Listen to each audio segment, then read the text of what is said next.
Hello, everyone, and welcome to Geeky Geezers. I'm your host, Aged Boomer. This is my co-host, PaPa Pacelli. Hey, how's it going? I almost feel like we got to apologize to the chat for being late, but we're not late. We start on time. It's just you guys are so eager. You guys are all here in advance. That's pretty awesome, though. I like that. Yes. Well, you always like a engaged community, so that's great. Amen to that, right? And joining us tonight for a That special third voice. special stream is Zootopia. Because we're going to rant about Bond in the beginning, and I've been saying I'm going to wait for the movie to come out on Blu-ray, and then I'll check it out at a local public library, so I don't have to give this any money. Not that I'm attacking people that did who went out to see it. I'm just saying, I'm done. Plus, the I wanted to watch it at home because of the runtime. Obviously, was a little long on that, but I will say hi to the chat. And then we'll get started. Oh, Zootopia, you can introduce yourself. Sorry. Welcome to Geeky Geezers. I think this is my first time on this stream with you guys, and I always enjoy watching, listening to you guys on a Sunday. It's a great way to wind down the weekend and get ready for a work week. But no, I always enjoy listening to you guys. You guys do a good job together. Yes, same here. Appreciate that. I always feel a little bit beat up sometimes by the chat afterwards, some of the comments, but that's part of the fun. I suppose so. What time zone are you, Zootopia? Are you EST or? Yeah, Eastern. So it's okay. 9:02 right now. Yeah, so I will try to keep this moving along at a steady pace tonight, so we're not on forever. If you do have to bow out early at any point, though, that's fine too. But like I said, we're going to get through some stories here. David Pensick is saying, Troy, I hope you recouped after Friday night. I'll tell you, oh my man, goodness. I don't remember anything that happened on that stream after Maria logged out. Maria sends me a note the next day. Thank you so much for having me. It was so much fun. I'm like, after you left, I have no idea what happened on that stream. you weren't that bad. I think maybe your better half was saying you were rude to me. I think maybe you cut me off at one point, but I don't know. Yeah, and that's why I said, "Oh shit!" If I was rude to, I don't think you were that. I mean, I don't think it was anything egregious. And plus, if I was tipsy, I've probably done similar or worse. So I'm not going to hold it against you. Was. I'm probably going to do another stream in the future. Pick up the rest of the episodes of that season. But we did the first half. We could do episodes 4 through 6. And I got to tell you, I did tell you. I didn't get you to agree with it, so you couldn't have been that drunk. But I said I want a Trees Lounge rewatch sometime. I probably didn't agree to it because I didn't even know what that was. A lot of Sopranos alum are in it. It's Steve Buscemi directed it. It's about a guy going nowhere in life, and it's just I can't explain it to you. It's just something you have to see. It's a because you said it wouldn't be a good idea to agree to anything. Oh, wow! I must be getting pretty good at this drunk thing then. If I have pre-programmed blocks in there, not to agree to anything when I'm drunk. Anyway, let me say hi to the chat before we get started. Big Al presents welcome Bond, James Bond. Well, no more because we will get into that in a little bit. Have a good stream. Have a great show, you geezers. I will. Okay. I can't speak for the other two, though. Good evening, Aged Boomer. Auditor Dread, welcome. Depensec, welcome. Netters Network, hi, Nanette. Love you too, sweetie. Always. Zootopia's here. Great. Okay. Chris B, welcome. I've been on streams with Chris B. It's weird. No, I've been on streams with Zootopia before on Birdman, and and he's been on. In fact, I wanted to thank you too for jumping in and doing an impromptu stream last week because I was indisposed. Unfortunately, there was a death in my family, one of my relatives, and I was sort of at the scene and couldn't leave because the authorities had, of course, take care of things and take statements and everything, and it's. Natural causes and all that. I'm just saying. And I figured I was not the person to continue on the James Bond conversation. You're the two that have seen it. But I figured that last piece that I had brought up about it was a pretty political one. And I'm like, yeah, I think we could handle this one. It's not really a news piece per se. So gotcha. The one about the represent LGBTQ plus representation in media does not affect the mental well-being of a lot of people in as anybody who is intellectually honest about the psychiatric field in the 21st century will tell you. But you only are supposed to believe the science that agrees with the current political administration. So just remember what believe the science means. Yes. Well, you're only supposed to believe the political science. Exactly. All right, so we're going to talk about Bond, more specifically the last James Bond movie, No Time to Die. Question, this is Zootopia. Have you seen all the Bond movies, or at least all of the Daniel Craig era Bond movies? I have watched every single Bond movie more than once, except for No Time to Die, which I've only seen once in the theaters. Okay. And that was enough for me. But I have the big 50th anniversary Blu-ray packet that has all the movies and remastered and everything. So I love James Bond. I've loved him since I was a kid, and I'm a huge Bond fan. Me too. It's interesting you mentioned that Blu-ray set. Was that the one that had the space open for Spectre? And then you could buy Spectre and just put in the set, or did yours come with Spectre already? No, I had to buy Spectre. I had everything up. Yeah, I got the same set. You and I have the same set. It's a very nice Blu-ray set. I actually upgraded from my DVDs because I had bought all the DVD special editions when they came out. Bond movies, I got to tell you, I've repurchased those in my collection a lot, and I finally ended with the Blu-rays. But I became a huge Bond fan with GoldenEye. I mean, if we're doing a little bit of a good old days here, but when GoldenEye came out, I finally caught it because it's like, oh, James Bond is back, and I'd never really gotten into them growing up before that, and I think I rented it, and I loved GoldenEye, and then I went back and tracked down all the other Bond movies. I started with the Connerys and worked my way up. And I saw every Pierce Brosnan after that in the movie theater. I saw all the Daniel Craigs in the movie theater, except for this last one. How about you, Zootopia? Did you? Yeah, my first Bond movie in the theater was GoldenEye. But I had seen some of the older ones, some of the Connery and Roger Moore ones on TV. I just fell in love with the character and went back and I've watched all of them multiple times. So I'm pretty steeped in the Bond lore.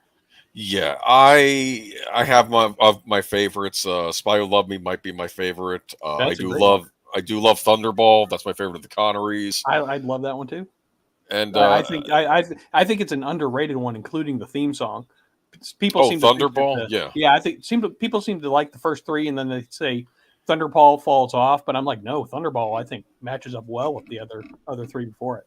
Yeah, it was building up to Thunderball. Thunderball was the first one they shot in the scope widescreen and bigger budget at that point. And it's funny when you think of like fandom and things now, but when Thunderball came out, that was huge because GoldenEye had just come out like a year or two prior.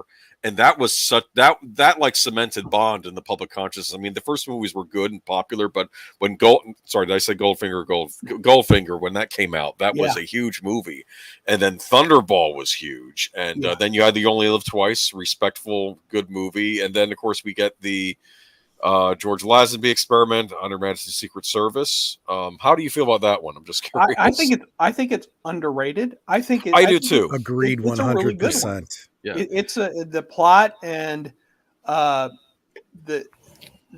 like Diana Riggs and that storyline, and it kind of adds something to Bond, but it ends it on that movie. It's not a continuation throughout the entire series. Well, there are some references back to it, though. Briefly, like references, but it's not like the Craig era where every movie is tied to the last one. Yeah, well, let's talk about the Daniel Craig era. Now, this was after the Brosnan era ended. We had Die Another Day, which I guess was not well received. I still liked it. I thought it was fun. I didn't necessarily like it as much as the first three Brosnan movies, but I thought it was still fun. But I think you had James Bond. He was snowboarding down the avalanche that falls, and it was clearly CG, and people were like, well, this is getting over the top. And I think at that point we had those Jason Bourne movies coming out, and I think everybody was just wanting Bond to be more like Bourne and getting back to the series. So then they decided to reboot the entire series. Like, these weren't continuations of any of the other Bond movies. This was a fresh start, and they were going to do Casino Royale, and I know that Tarantino had pitched his idea to redo Casino Royale with Pierce Brosnan. But I guess the Eon Productions and Barbara Broccoli, am I saying her last name right? Decided to go with was it Spottiswoode directed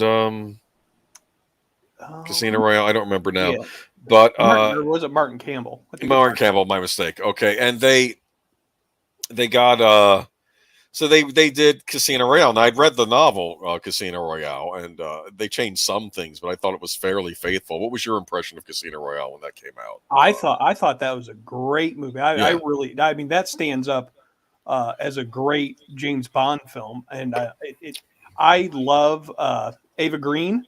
I think that she may be my favorite Bond girl. She's one of the most beautiful women acting today. I think I'll say that definitely. But I love that train scene. There's so many times you watch a movie and it's like the man and woman fall in love because that's what the plot says they have to. But that conversation on the train, I absolutely, after that was over, I bought in as to why. Oh, I understand why he loves her and why she loves him. You can totally see that relationship building. I actually saw a great deal of correlation between that story and their relationship and Lazenby on Her Majesty's Secret Service, that whole storyline. I've often told people that I felt that Lazenby on Her Majesty's Secret Service was my favorite Bond story until Casino Royale. Yeah, well, I think that's valid.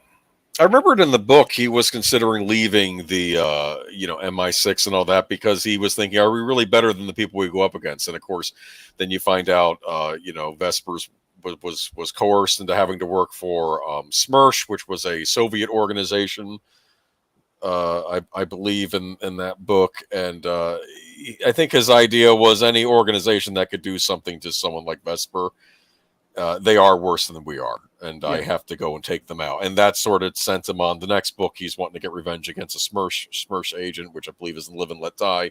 And it goes on from there. And of course, then later on, we get Spectre in the series. So we get Quantum of Solace. That's the follow-up to Casino Royale. I'd heard it was rushed because they were fearing a writer's strike. Well, so that screenplay was pushed out. Yeah, I think it happened during the film. And so all of a sudden, everything that they wanted to do, I mean, every movie keeps writers on set in order to make sure that everything is flowing right. And sometimes the director wants to change the scene. But when you have a writer's strike, you can't do that. Like, all the writers have to leave.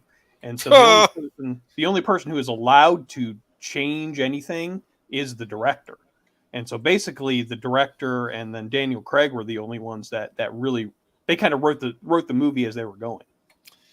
Yeah, and I've heard some people argue, well, you could look at it as Casino Royale Part 2, and it's not as bad. It was kind of an average. I didn't think it was terrible, but it was kind of just an average there. And then Bond goes on hiatus for many years because of the MGM buy-off, which wasn't happening. Yeah. I think Daniel Craig was complaining, my abs are going to disappear. Let's get this next Bond movie rolling. Remember that. He said that. Yeah. And we finally get Skyfall, and I thought Skyfall, boom! I enjoyed that a lot. What did you think of Skyfall?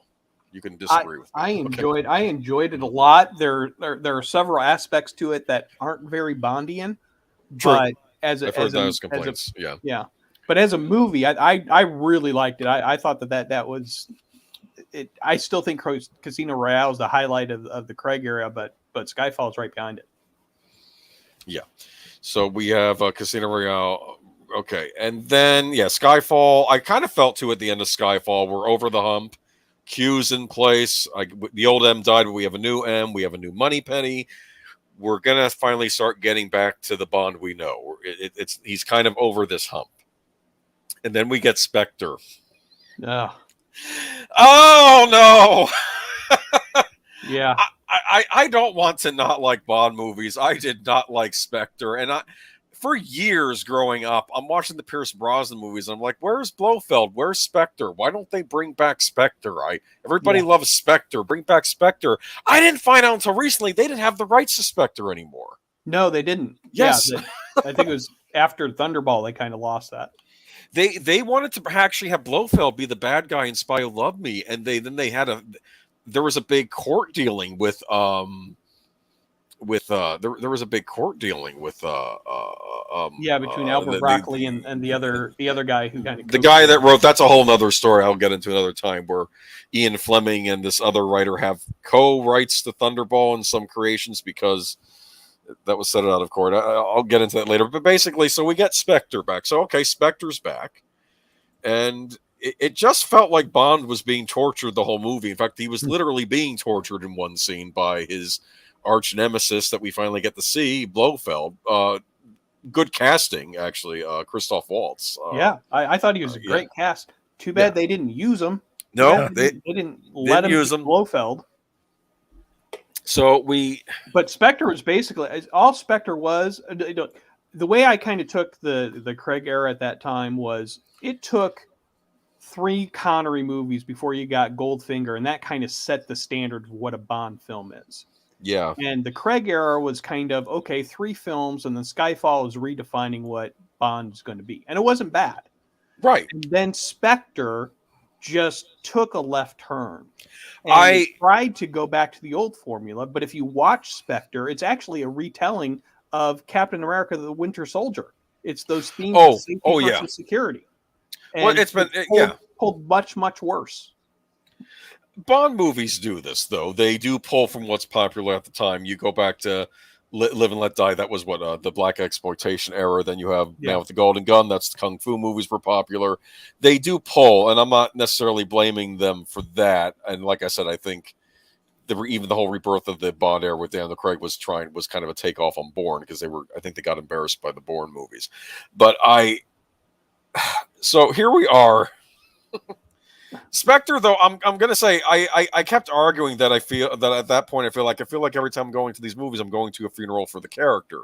Now, to be fair, at the beginning of Skyfall you actually kind of have a funeral for the character because he gets shot in the beginning of it and left for dead, right? Which I thought was kind of brilliant. But then again, we're over that hump, and then we get a fairly decent movie, even if it was maybe not typical of Bond. And then Spectre, no, It's this whole like 007 has to pay for his sins or something when he's being tortured, and I don't get it. But it ended. We get Blofeld getting the scar, and I guess he's getting sent off to jail. So I guess if they want to use him again. But I felt at that point that was going to be Daniel Craig's final Bond movie, didn't you?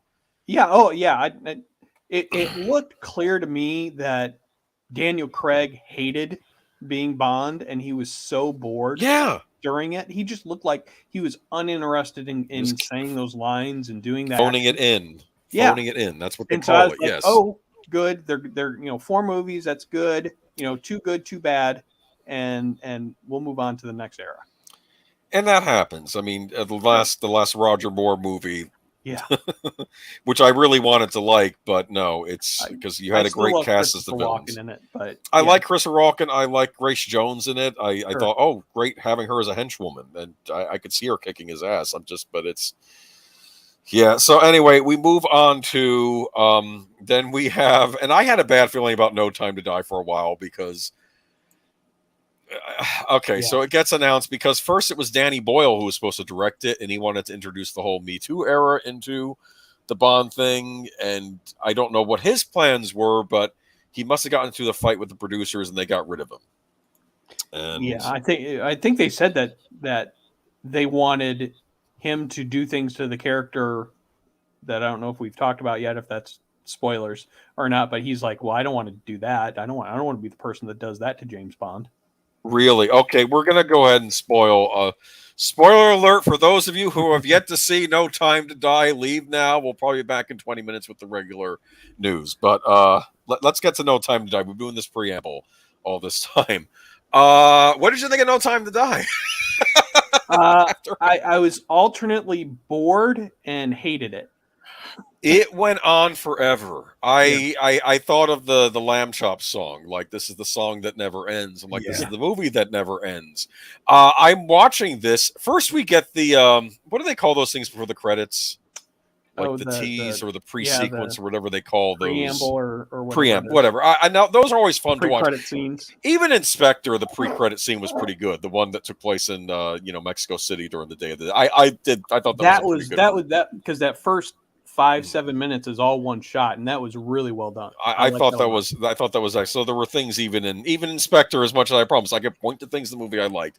This movie, the pre-credit scene, I think I could be wrong. I think it went on for 40 minutes. Am I wrong here? I don't think it was quite 40, but I think it was like 25. a half hour. I don't know. It could have been though. So it felt like it was 40 minutes. And so here's it. It wasn't the pre-credit season. Wasn't even scenes weren't even about Bond. They were about the girl. Oh, you're talking. Oh yeah, you're talking about that. You're right. Yeah, Bond let's doesn't show talk up for 10 minutes. Madeline Swan, right? That's her Yes. name, and she's there with her French mother. And then you have Rami Malek's character, whose name I believe, if I'm probably Safin was the last name. I think Lucifer or something that's supposed to sound like Lucifer was his first name, and he's wanting revenge on Mr. White, the Spectre operative. Of course, we find out he was a Spectre operative in Spectre. No, Spectre had never mentioned before in those movies because they got the rights back. But let's not talk about that. Let's keep moving on. Stay in the present. Yeah. Okay, so we have this whole pre-sequence of him shooting her mother, and then she runs and drowns. Then it wakes up, and it's present day, and she's with Bond, I guess, after the events of Spectre. I don't know if they're on their honeymoon or if they're just on a vacation. Maybe they haven't gotten married yet. I didn't recall if they got married or not. No, I don't think they got married. Okay, so okay, that's right. They hadn't gotten married because they were thinking, are we going to be committed to each other or not? That's sort of what it is. But they're having a nice romantic vacation, I guess, in the heart of Italy, right? I forget what city that was, but hold on, I could find out. But in Matera? Okay. So we get this thing where it's like, oh, you have to let Vesper go. And I'm thinking we're 5 minutes into this and he still hasn't gotten over Vesper, which maybe you don't have as much a problem with as I do, but it's... Well, I do have a way to fix this Daniel Craig era that if they had listened to me, I think would have made it a lot better and a lot more interconnected. Which is, remember in Spectre, after he sees Mr. White and he goes and finds Madeline Swan? What if instead of Madeline Swan, it's Vesper Lind? And they faked her death, and all of a sudden she's back in his life. That would have been interesting. And then they go and they do that. Then they go and they do this because there was no chemistry. As much as there was chemistry between Vesper Lind and Bond, there was no chemistry between Madeline Swan and Bond. And she was that Lea Seydoux is just like a charisma suck for the movie, both of them. And I thought if they had brought back Ava Green, imagine him going in Spectre and then seeing her and just freaking out emotionally. And then he has to save her and they're doing all of this. I thought that would have tied the Craig era together a lot better. Yeah, I think so. And this lead actress, I think the last thing I saw her in was a Mission Impossible movie where she got thrown out of the tall building in Dubai. Yeah. That was Ghost Protocol. Yeah, that was actually a really good one. You know what's funny about Ghost Protocol? I remember watching it. Well, we're not getting a Bond movie this Christmas. At least this is the best Bond movie I could have hoped for. Was Mission Impossible Ghost Protocol. It's like, they have honestly, these Mission Impossible movies have become the substitute for James Bond. They basicking are. Even the last one, which was my least favorite, I still thought was still good. It's still good. I liked it. I liked well, that's saying actually no. I think it was 3 was my least favorite. Now that I think about it, it was still good. It was still good. I liked the villain. They basically gave Ethan Hunt his own Blofeld, even though he's not really like Blofeld, but he's his arch enemy, and I do like that. But that was really the only scene that I thought Daniel Craig was very good in. No Time to Die was the one with Blofeld. That was the only one where I could see the two of them kind of playing off of each other. Other than that, I thought he walked through this film with being bored too. Well, I know this was a very troubled production too. That I'm sure he had the accident because he kept insisting on doing his own stunts. So then he had an accident and that delayed production. And I have no idea. Anyway, let's get back though. Okay, so he goes up to Vesper's tomb. The thing explodes, and then there's this big chase sequence, and these are all Spectre agents after him. Like, okay, well, this is kind of cool, you know. And then Blofeld's on the phone calling, and you're our best agent or something. So I guess he's trying to fool Bond, but we're not supposed to know this, that his new love interest has actually betrayed him, right? Yeah. Okay, just kind of dumb. Anyway, you had the one guy with the weird eye, the bionic eye, who I thought was supposed to be this universe's version of Largo from Thunderball because he had the eye patch, but then I read up that wasn't his name, but I thought he was supposed to be like the number 2 Spectre guy, but he was uninteresting also. I didn't care about him. Anyway, he sticks Madeline Swan on the train, and then we go into the Billie Eilish credit sequence, which wasn't that impressed, but still a better song than we got in the Spectre credit sequence. Move over to present day, and I'm even trying to figure out what happens. Okay, I know that I'm trying to think of the sequence of events. I know that Felix Leiter visits Bond in Jamaica, correct? Yes. Felix does. Tries to recruit him to help him with that scientist. Which I actually thought was an interesting idea because he's not working for MI6 anymore. There's even a new 00 agent that took his number. Her name was Nomi, played by Lashana Lynch, remember? And that was the big thing in the trailers, right? Oh, I can't believe they assigned her his 007 number and all this. But anyway, so he's in Jamaica. Felix Leiter recruits him to... Oh, well, no, the first thing that happens... I'm sorry. I'm all over the place tonight. I promise we'll get this under control. But yeah, the first thing is Spectre stealing a biological agent. Remember that Spectre comes in, and then it turns out the Russian scientist is working for this other evil organization that wants to let Spectre steal him away, which I thought was kind of interesting. Oh, look, there's a rival evil organization to Spectre. With turns out to be Saren. Yeah, Saren, but Safin, whatever the heck his name was, which again turned out to be a letdown, but. He also seemed bored in his role. Yeah, okay. See, I skipped all that. Anyway, they kidnapped the Russian scientists, and MI6 turns out they were involved in nanotechnology viruses that can like wipe out a single target or a whole race of people or blah, blah, blah. Okay. And the CIA wants the scientists for other reasons. Felix Leiter recruits Bond, and we get to see Jeffrey Wright again as Felix Leiter, which I thought was interesting since he hadn't been in the last 2 movies, and he was only briefly in Quantum of Solace. But it was interesting seeing him again. Yeah, he actually seemed like he was interested in being there, and that he was having fun with the character. I mean, I think he knew, obviously it was going to be the last movie that he was going to do, but he looked engaged. Yeah, and I wanted to say I felt like their relationship had not been earned. I mean, obviously from the books he was Bond's best friend, but we barely saw him in any of these movies. I thought the whole point of introducing Jeffrey Wright, they were going to Felix Leiter in every movie because he's the CIA agent that Bond would typically work with in the older movies. So he recruits Bond to steal the scientist. We don't they go to Cuba, I believe. Or was it? Yeah. No. Yeah, they head off to Cuba. And then we run into Paloma, played by Ana de Armas, who was a recent CIA thing, which I guess was the point of levity that she'd only been in the field for like 2 weeks or something. Yeah, I've barely been in the field, but hey, everybody, look at me and how good I am. Yeah, so... All right, so anyway, I don't mean to be going... I'm not sure we're going to be doing the plot, but things go wrong during the trying to kidnap the scientist because Felix Leiter gets betrayed and then killed, and then Craig decides, Bond decides to go back to MI6, and they're like, who are you? And I think it's at this point that I sort of lose interest. And then, of course, so what do you think from going on here and out? Were you intrigued when all Spectre got wiped out by this other evil organization? Did that interest you at all? I was okay with the movie up until after the Blofeld scene. Then I was like, well, this is just... I mean, why? Okay. I was so mad at that. I was like, why in the world are you having Christoph Waltz pay him all of this money and say, we're going to give this guy the biggest villain role in Bond history, and basically give them 3 scenes over 2 movies. This is like playing the Joker or Lex Luthor or any number of main arch nemesis. This is a big, meaty role. And Bond, of course, meets him, and they make this whole big deal of how he's in the prison, and then he gets, brought forth, and almost like a Hannibal Lecter type cell, but more intricate. And then Bond inadvertently kills him with nanomachines, and it was an implant by this other villain that we're supposed to think is even worse than Blofeld.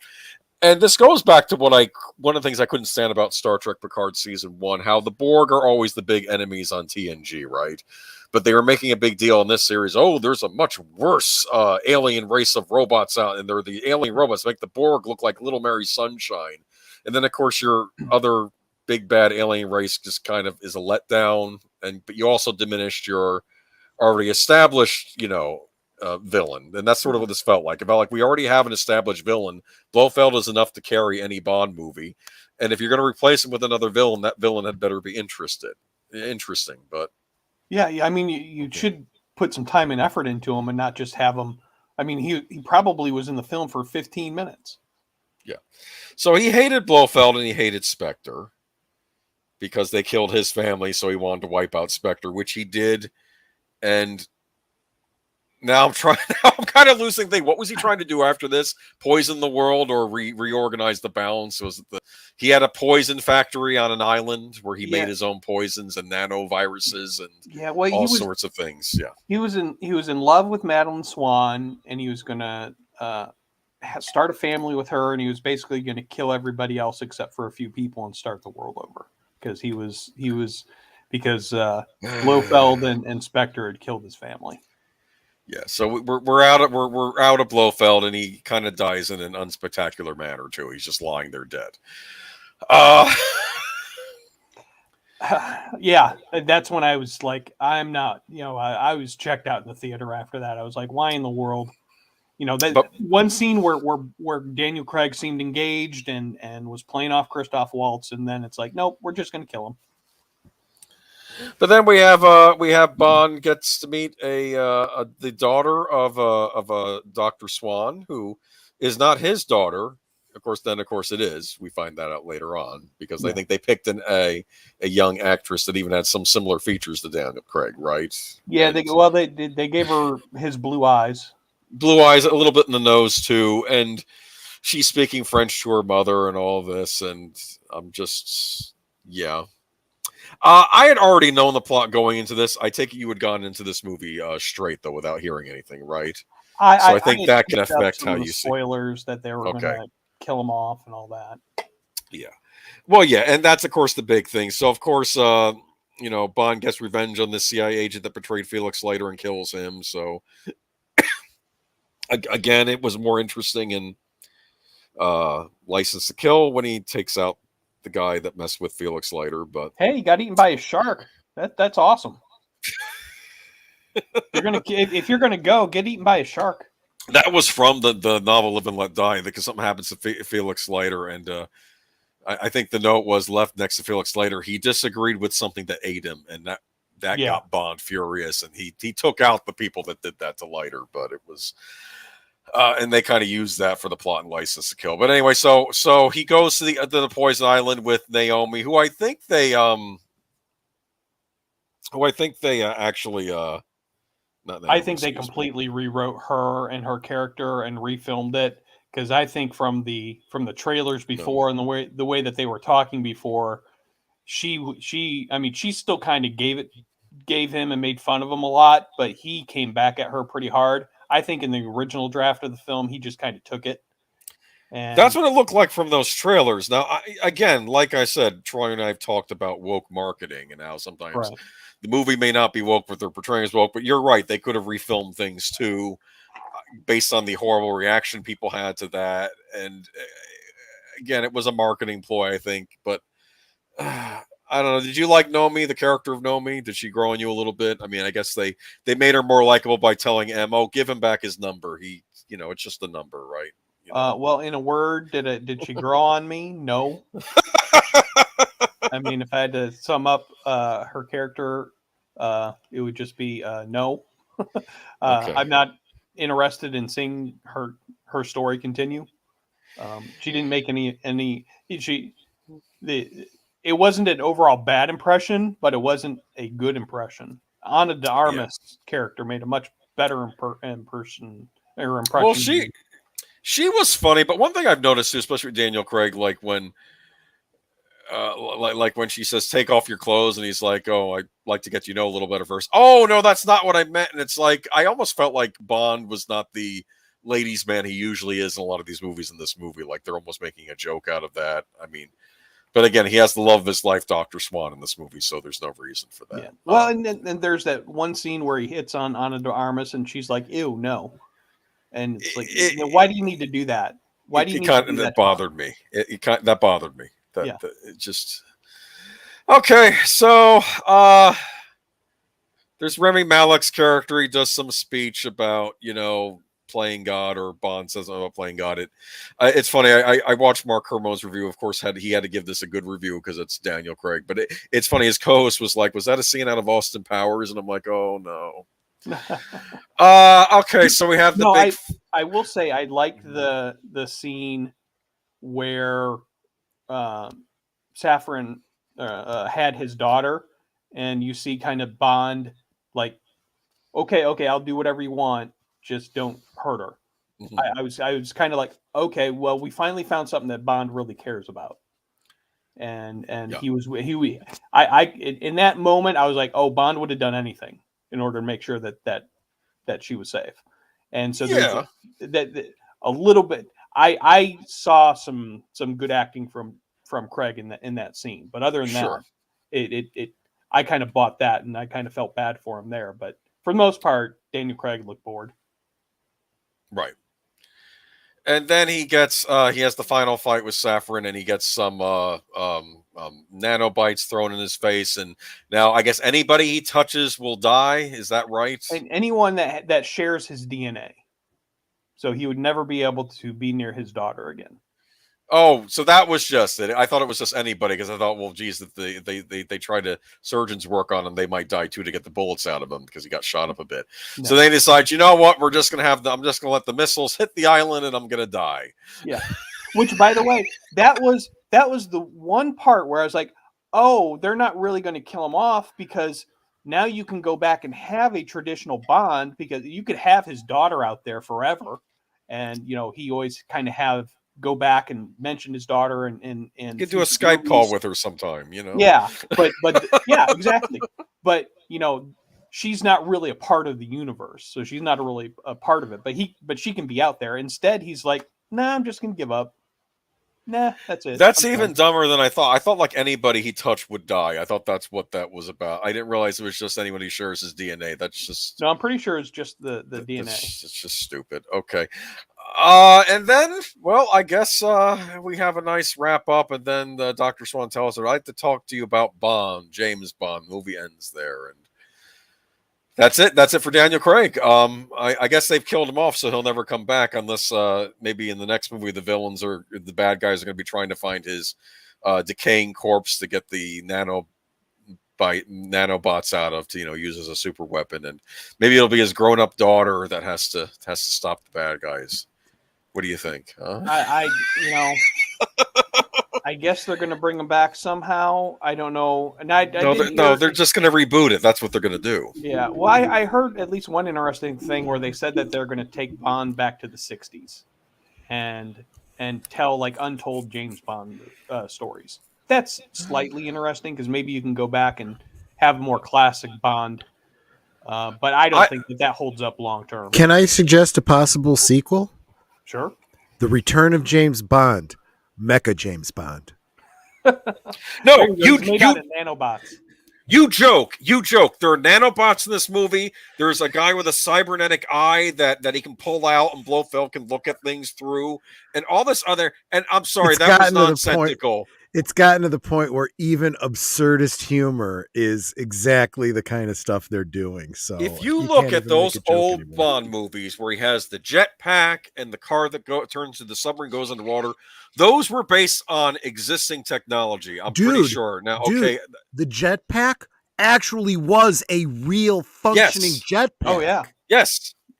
So that was that the was whole not point. a special effect. He wasn't on a crane or some shit like that. Yeah.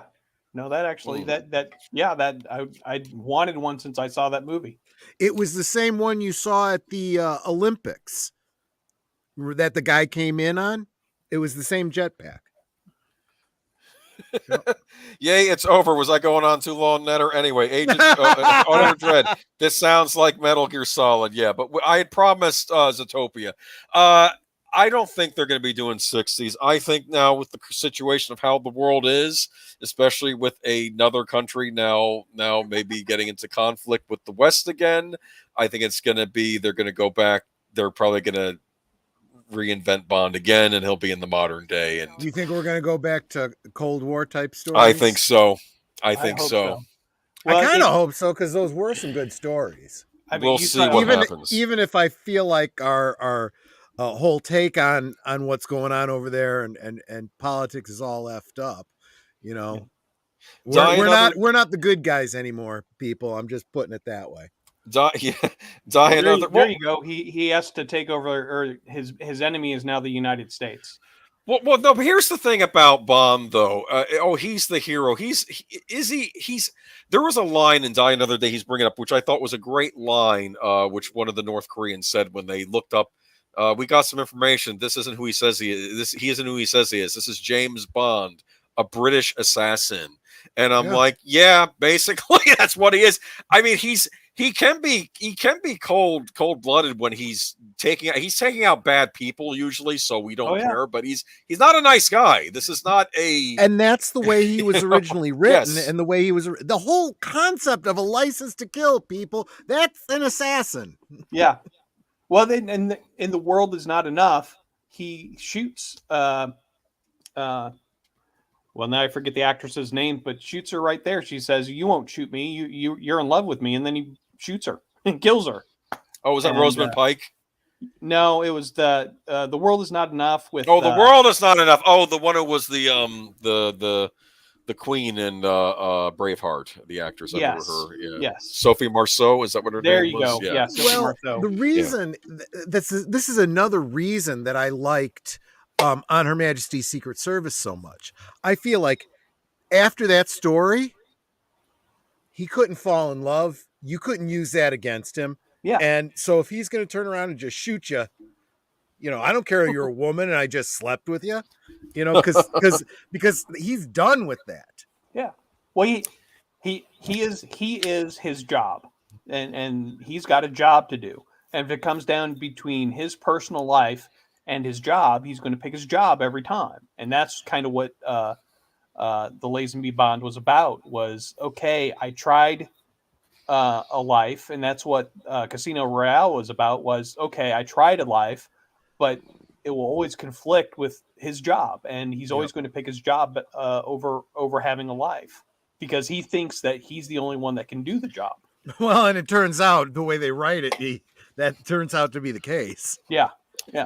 And so giving him a love interest that lasts over a movie is just, it's not a good idea unless it's going to end in tragedy. Okay, we have one question. We'll end it on this. All right.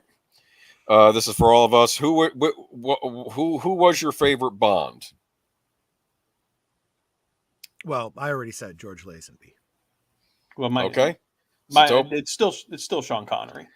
Probably Sean Connery for me, but I will say this, actually, Pierce Brosnan, he was the Bond I grew up with, and he does hold a special place in my heart. He was a great Bond in his own right, but Connery probably still is the best, but I did like Pierce Brosnan a lot too. Those movies were just a lot of fun. They were maybe not the deepest Bond movies, but they were a lot of fun.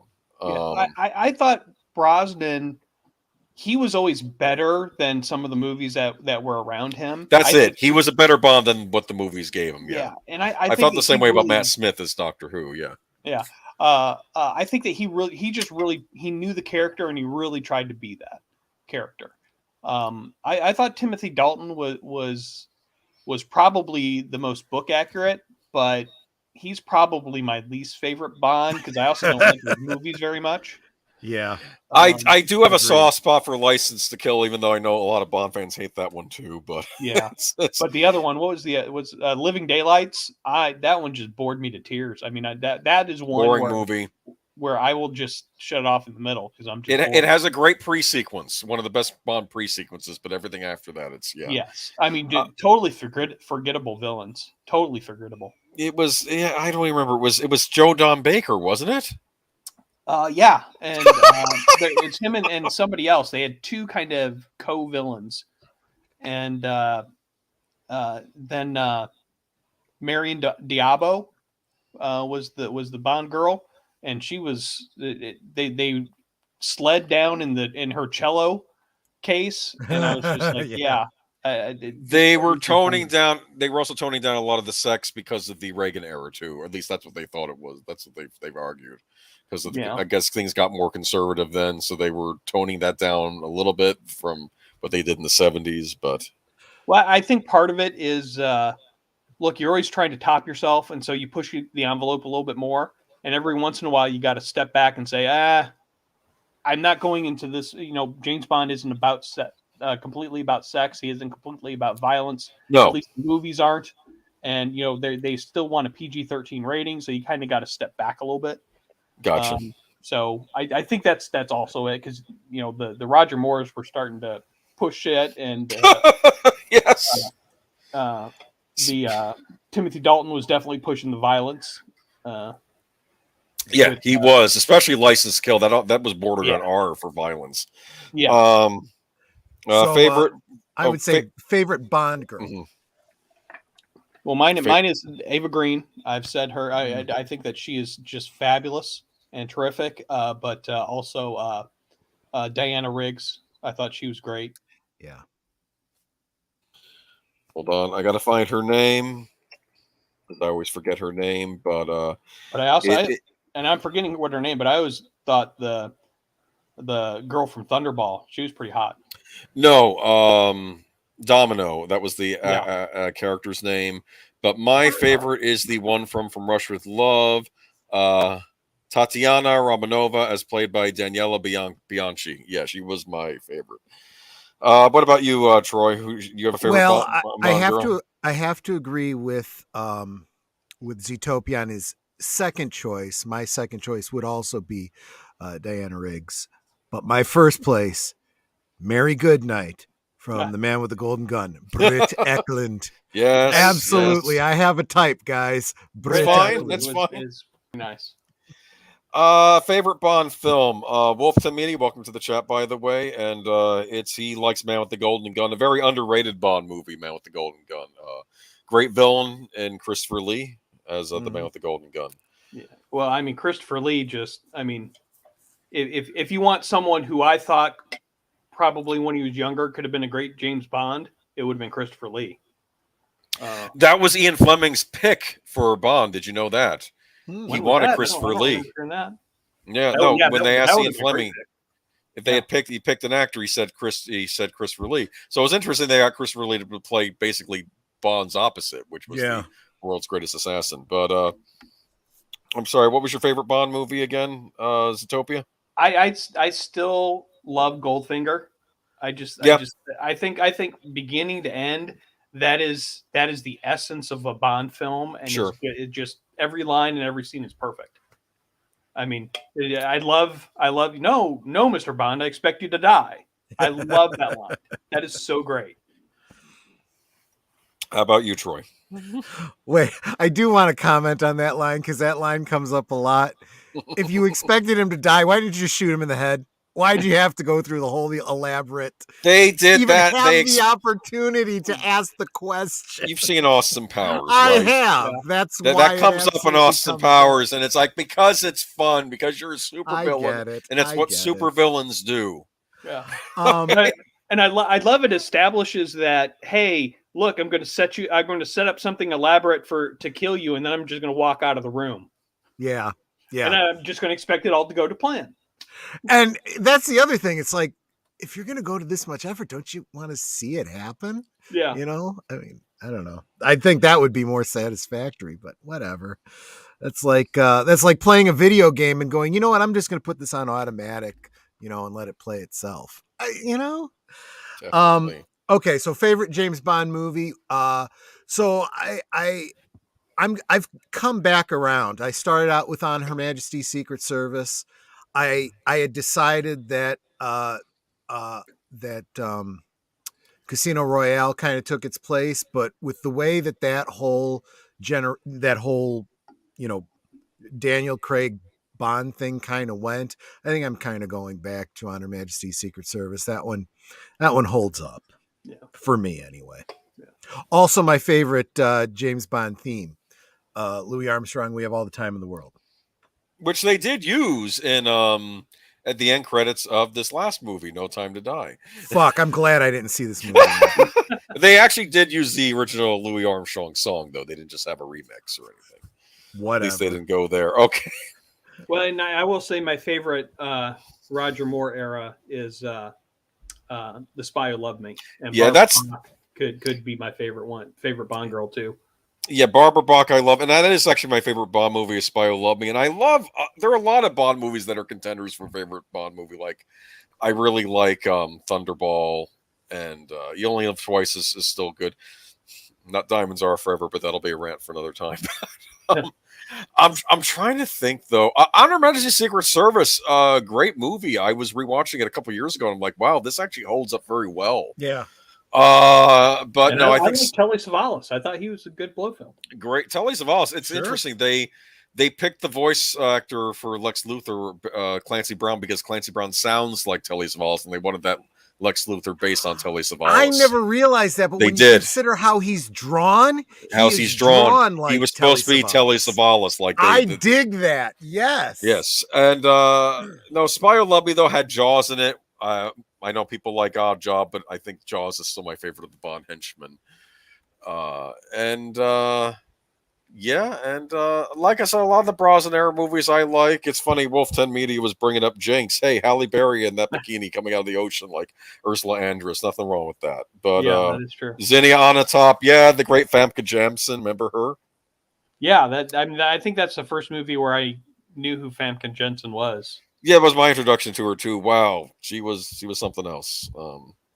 And it was Natasha. Who was Natasha again? Was she the other actress? Yeah, she was the other one. Okay, no, she was nice. Yeah, I mean, most Bond women are something to write home about. That's the point.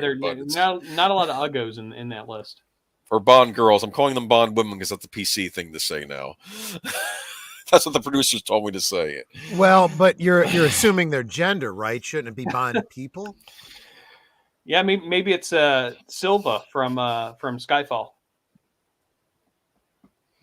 Oh, favorite right. Bond more? Maybe that's your favorite one. Right. I think that's going over his head. I don't think he knows why you're saying that. Oh, that Silva is the favorite Bond girl because he kind of came onto Bond. Remember in Skyfall when he came down in the elevator and he was telling a story about the rats. Yep. And then he kind of flirted with Bond a little bit. Yep. And then what did he say? You're trying to remember your training because it's your first time, and Bond says, "What makes you think it's my first time?"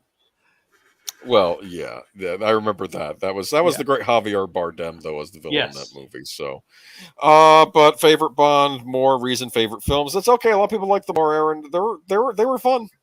Favorite Bond girl, Ava Green, smart and sexy. Favorite Bond themed opening of The World Is Not Enough. Yeah, World Is Enough. That was garbage. That's also on their albums if you get any of their compilation albums. Oh, that was the name of the band. I thought you were saying the movie was garbage. The band was garbage. World Is Not Enough was a decent Bond movie, despite Denise Richards playing a nuclear scientist. Yeah, she may have been my least favorite Bond. She may be my least favorite Bond girl too. Think about that, but the way she delivered some of her lines about how nuclear stuff works was Actually, that Spanish woman, the Spanish assassin at the beginning of World Is Not Enough, she was nice. That was a great pre-sequence in that when MI6 gets attacked and blown up, and Bond goes after the assassin throughout, because that usually the Bond sequences in the beginning, they take place in exotic locales, but this was right in his wheelhouse in London, and he's doing the chase in London, and I thought that was interesting. Yeah, so. Oh yeah, and I remember that scene where he's in the boat, and then as he goes under the water, he fixes his tie. That was a very Bond moment. I loved, because he goes underwater, and of course he's going to fix his tie, and that's why I love Pierce Brosnan, because there's still a little bit of that humor there, even when you're dealing with the serious stuff. So, see, it took me the longest time to realize that was meant as humorous, because I always looked at that and I thought, yeah, I'd do the same thing. It wouldn't feel right.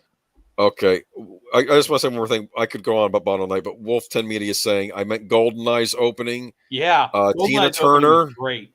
I have tried finding out who are these wonderful models in the background in silhouette, and who are they? And I never can find out that, and the chick from Man with the Golden Gun who's dancing in silhouette at the beginning of that, and I'm like, can I find out who these women are, and are there Playboy spreads of them? Not that I'm kidding, of course. Let's not go there. And I want to end with Netter's comment here, and then we got to move on to the news. But unless you guys, all of you guys have the last word, though. But you're all forgetting Casino Royale with Woody Allen, and everybody else was called James Bond. That movie, in my opinion, is up there for maybe the worst movie I've ever seen. And that may be a talk for another night. I have not seen it. I've refused to watch it just so it won't sully my my memory of all the other Bond films. It won't, if you're worried about that. It'll just sully your thoughts on the motion picture and why does it exist, and maybe it shouldn't after watching that movie. And all I know is apparently Peter Sellers got into a fist fight with the director on set in that movie, and apparently both he and Orson Welles could not be in the same scene together on set because they hated each other. And that was a mess, and that should have never happened. And I don't want to talk about Casino Royale. They were trying to do a spoof. You want to watch a good spoof of Bond movies? See Austin Powers. Yeah. That does it to a T. But personally, I would say watch the first one and then stop. I remember watching, seeing in the theater Austin Powers, but I seem to be the only one laughing at the jokes. Like nobody else really got it. It wasn't until after it hit video that movie became popular. Interesting, because kind of got it. Because I was with my friends, and maybe they had something already Bond. I think I had just seen some of the Connery Bonds, so maybe you did have to have some Bond knowledge, because I'd seen all the Connerys at that point, because I was, like I said, I saw GoldenEye, was a big fan. Then I think my sister for Christmas got me all the Connery Bonds in a VHS box set. Those are video cassettes for those of you who don't know what they are, and they were on widescreen too, and that was very exciting. So big deal getting a movie in widescreen on VHS back in the day. Trust me, the original aspect ratio. And I watched all the Bond Connery. So when I saw Austin Powers, I was getting a lot of these jokes. Like there's a scene in it where the one woman goes to Austin Powers in Japan. Men come first and women come second. And then Austin Powers says, or sometimes not at all. And I want, because it was a nice one of these double entendre jokes from You Only Live Twice when he was in Japan, and Austin Powers deflated it and just made it awful. And it was anyway. Brilliant. Okay. Well, I love the part with Dr. Evil, and then he sends Will Ferrell into pushes the button and his seat goes down, and then he ends up in getting burned, but Will Ferrell kept saying something afterwards, and he's like, "Oh no, now I'm very badly burned." Yeah, that was funny. I was like, that's just a perfect riff off of how James Bond movies work. Yeah, because that would happen if Blofeld got angry at somebody, he would just off them in front of the others. Yeah. Oh, but and I actually did hate the sequels. I'm with Wolfton. I didn't think they were that bad. I liked actually Goldmember because he was from Holland. Remember? Never mind. Well, anyway, Heather Graham in the second one, she could certainly be my favorite Bond girl too. Oh, Heather Graham. Yeah, they missed out. They should have had her in a Bond movie. Okay. Well, any last thoughts on No Time to Die, Zootopia? Skip it. You don't need to watch it. And if you watch everything up through Skyfall, you will have a great knowledge of James Bond. If you decide to skip everything after Casino Royale, then you'll enjoy the Daniel Craig era a lot more. I agree. I agree there. So Troy will be watching No Time to Die soon, I'm sure. Actually, you have it, don't you? I do. I actually got, and I stress the word copy of the DVD because I am a completist and I needed to have it in my collection. But I'm in no hurry to watch it. I don't think I'm going to do I've owned every Bond movie, including ones I haven't cared for, but just to have them all. And I'm thinking No Time to Die. I just might be skipping that when it goes on the Black Friday sale. I'm just done. No time to buy it. I waited until Spectre went on to $9.99. So hopefully, I think I got it for less, but that's what I did with Spectre as well. I'm like, nope. I'm gonna wait for it to get cheap. Okay, it's the only Bond movie I have no desire to ever see again. Here's what I'll say about Spectre. I didn't like Spectre, but Spectre didn't ruin the Bond universe for me. Do you understand? You still have Q and all that in it, but then Blofeld's there. I just thought it was ham-fisted, especially how they try to tie Skyfall into everything, even though that had nothing to do with the overarching plot. They just forced it in. But I hated them trying to make him his brother. Just didn't need to be done. Well, that was the joke in Austin Powers, where Dr. Evil was really Austin's brother. He was stolen by the Belgian lingerie salesman out of the... Which, I'm sorry, it was stupid, but that was the point. Yes. Well, and that's another one of those, an absurdist joke that they decided to make real. It's like, are you serious, people? Watch the parody, people. Yeah. All right. Well, moving on to the news of the night. Yay. Hopefully I won't draw. I'm going to try to skim through these because we got a bit to get through. Yep. Warner's release dates, The Flash and Aquaman, moved to 2023. Welcome Shazam sequel and others shift.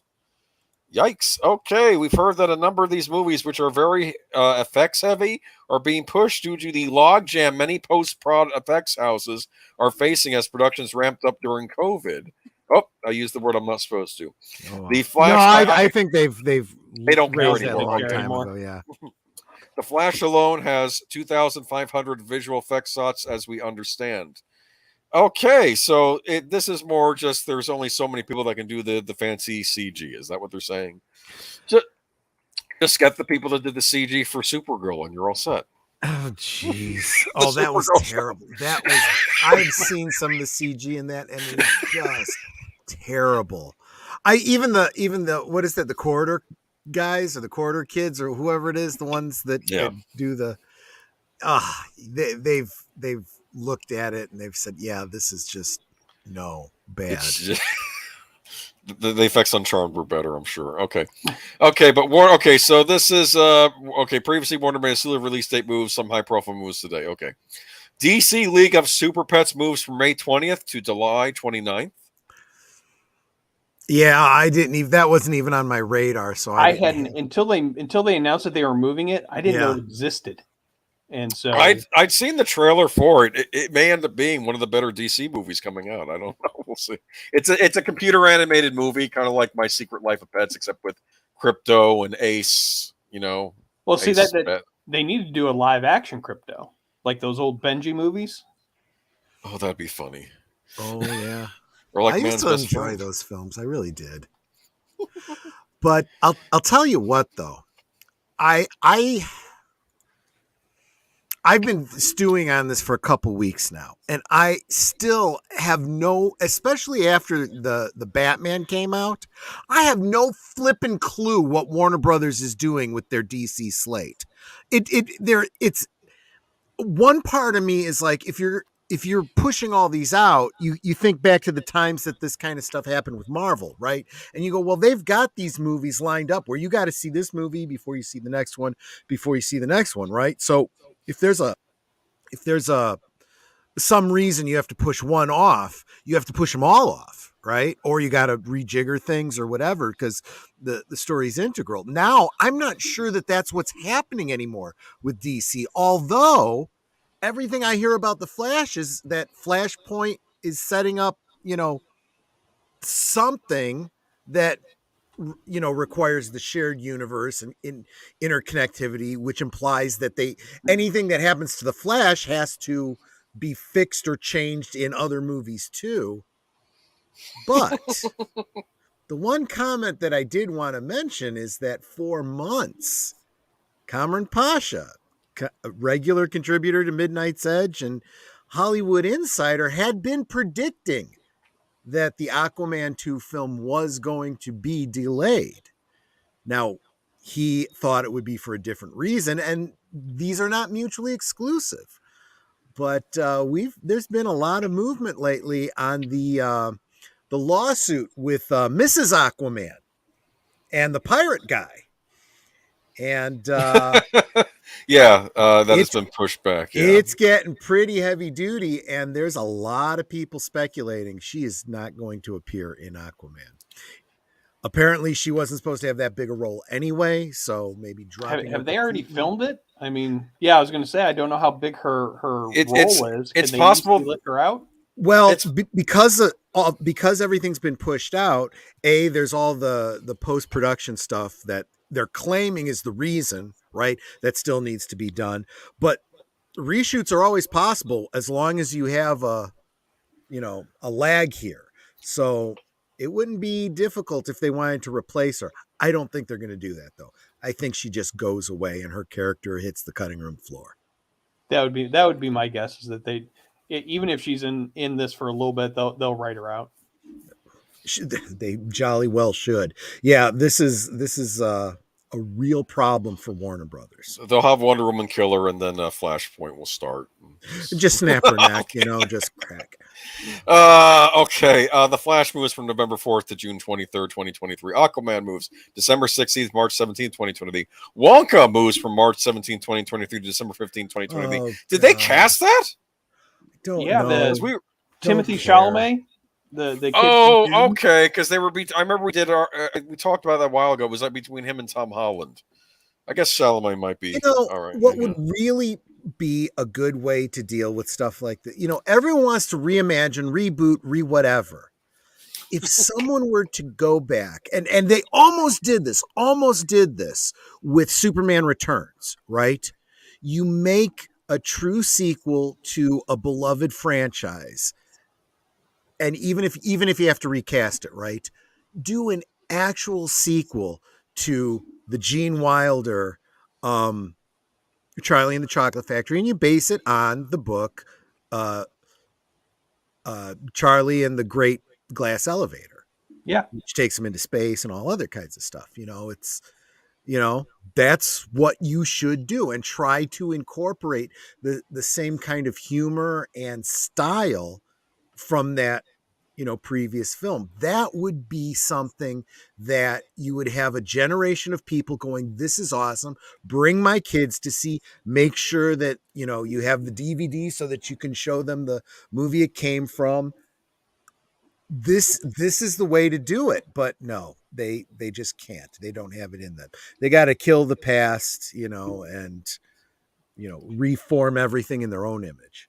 Well, they in this new era of streaming, it's all about content. Yeah. They don't care anymore. They're just buying. They're buying up. That's all that James Bond is going to end up being now that it's been bought out by Amazon. There's going to be an Amazon series on TV. It's coming. I will accept that is the logic, but it's still bad thinking, right? Because if they did it the way I said, and they made it a true sequel to the Gene Wilder film, then you could say, hey, not only can you see this new movie, but of course we're playing the classics so that you can watch them both. You could have a, double feature night with your family. That's a bigger draw, right? That's more content, or it's content you had, but it gives more value to that older content, right? Yeah. Yes. It's, but I don't think that anyone who is writing or directing or doing entertainment industry now looks back at those films with any kind of nostalgia. Love. Yeah, that's the problem. They do look at it with nostalgia, and it's like, how can we shove some nostalgia in here so that we can get the geezer crowd and their kids and grandkids.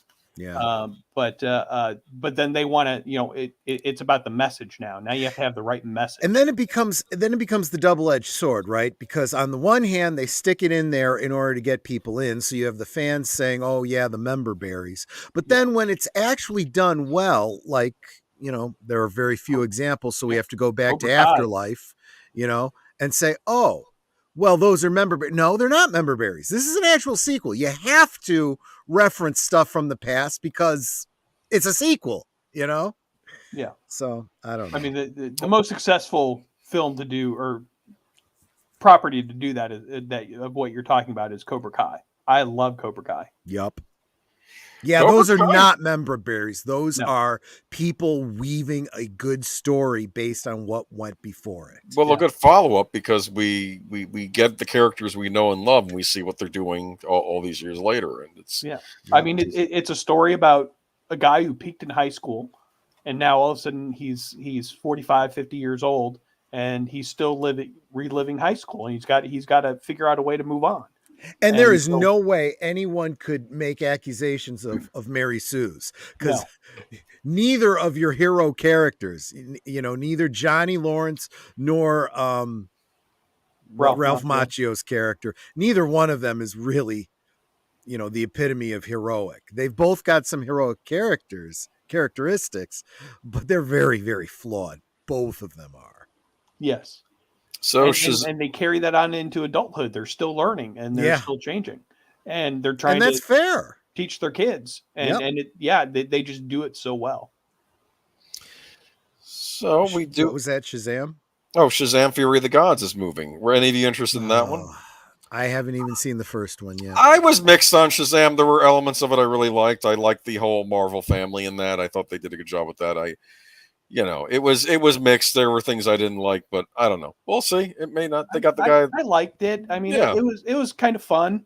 I mean, it wasn't dark, so that was kind of a change. So I like that about it. Or at least not as dark as the other DC movies. You know. Well, that's not a very high bar, but okay. I don't know, but it had humor. I'll say it had a sense of humor to it. Okay. I don't understand this whole Snyderverse and trying to make everything have the aesthetic of Batman. Yeah, Batman should be its own little dark corner, and everybody else. And then when Batman is the dark rain cloud that walks into a room and brings everybody else down. But Superman should be bright, Wonder Woman should be bright, all Green Lantern and Flash, Shazam and all actually, that. And then all of a sudden Batman walks in, and I'm starting to get a lot of education in things like lighting, mise-en-scene, and stuff like that from listening to Tom Conkle. And I'm thinking, if you're going to do, with Batman, it should all be dark, maybe desaturated, stuff like that.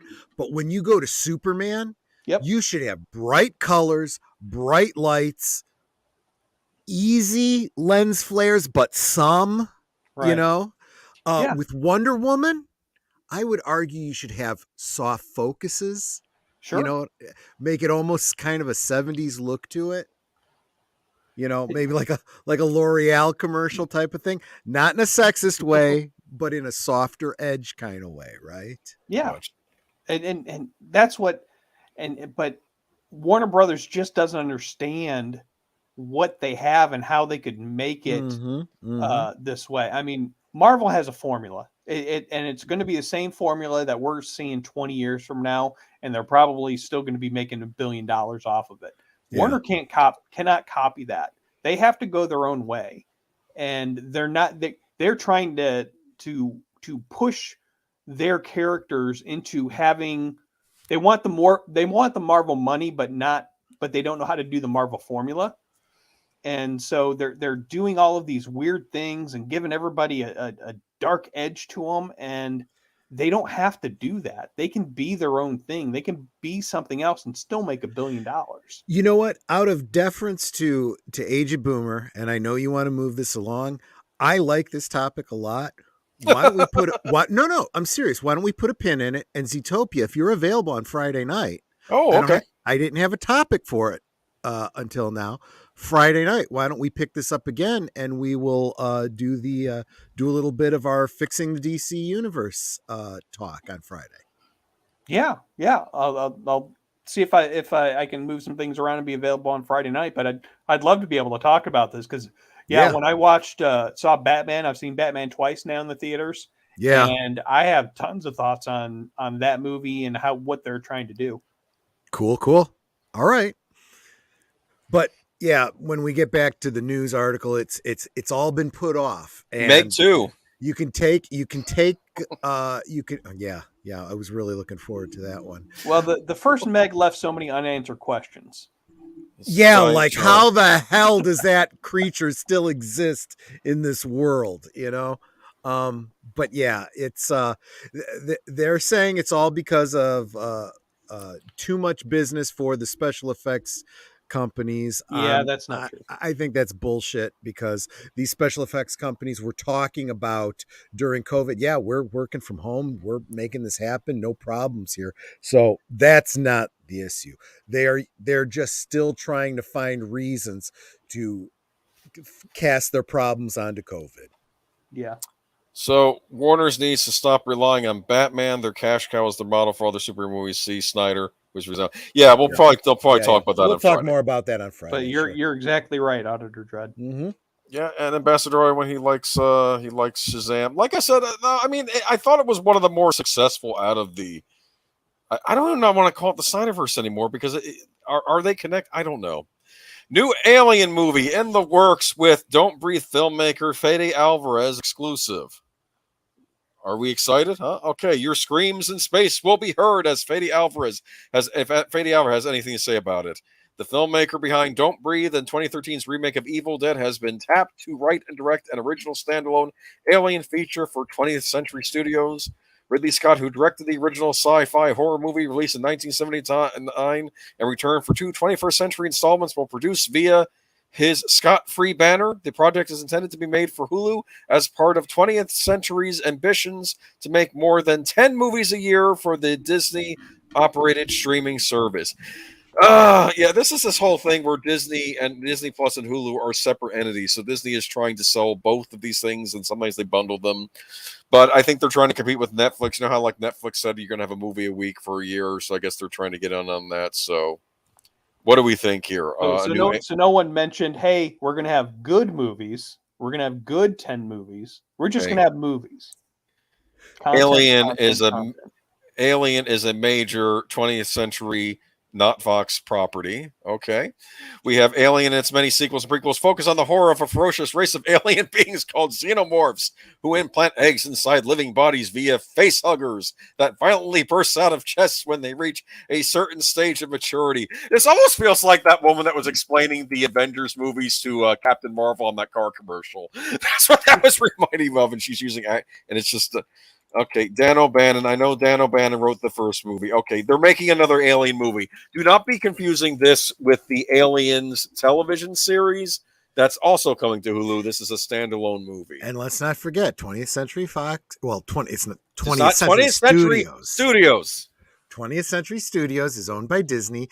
That makes the Alien Queen a Disney princess. That is very true. There you go.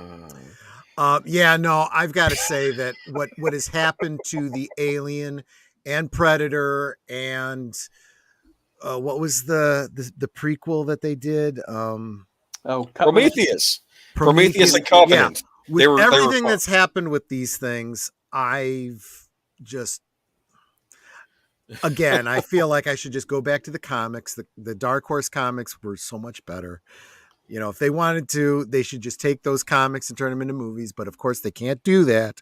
That's not how Hollywood works. Well, then you got to pay them royalties, and yeah, that's so terrible. But again, like I point out, you take a good story, pay the writer, and make tons of money, as opposed to continually putting out shit, not having to share that pittance with anybody because you make barely anything. But, I remember seeing Alien 3 in the theater being excited when I was a kid. No, well, that happened. I know some people do like that one, but that was a disappointment for me. Alien Resurrection I saw in the theater. Prometheus I saw. I finally caught Alien Covenant last year. I was and again, because completist, I had to get them all. But in my head canon, the Alien series ends with the second one, and we don't know what happens when they come out of freeze, because you don't just crash the ship and Newt's dead and the android's dead, and it's like, you know what? You just totally took away the whole point of the end of that last movie. So there was supposed Neil Blomkamp, I'm getting his name right, the one who directed District 9, was going to do an Alien sequel, where it was following up with Hicks and Ripley and Newt as they went, all these years later, as if they had survived Aliens and Alien 3 had never happened. That would have been awesome, yeah. And then Ridley Scott stepped in and said, we're doing Alien Covenant and all this. And let me tell you something. This is a perfect example of when the original creators, that everybody thinks is so great, well, they're not involved, and that's why this is all shit. No, they come back and they fuck it up too. Yeah. There were things I did like about Prometheus, even Covenant. They're not.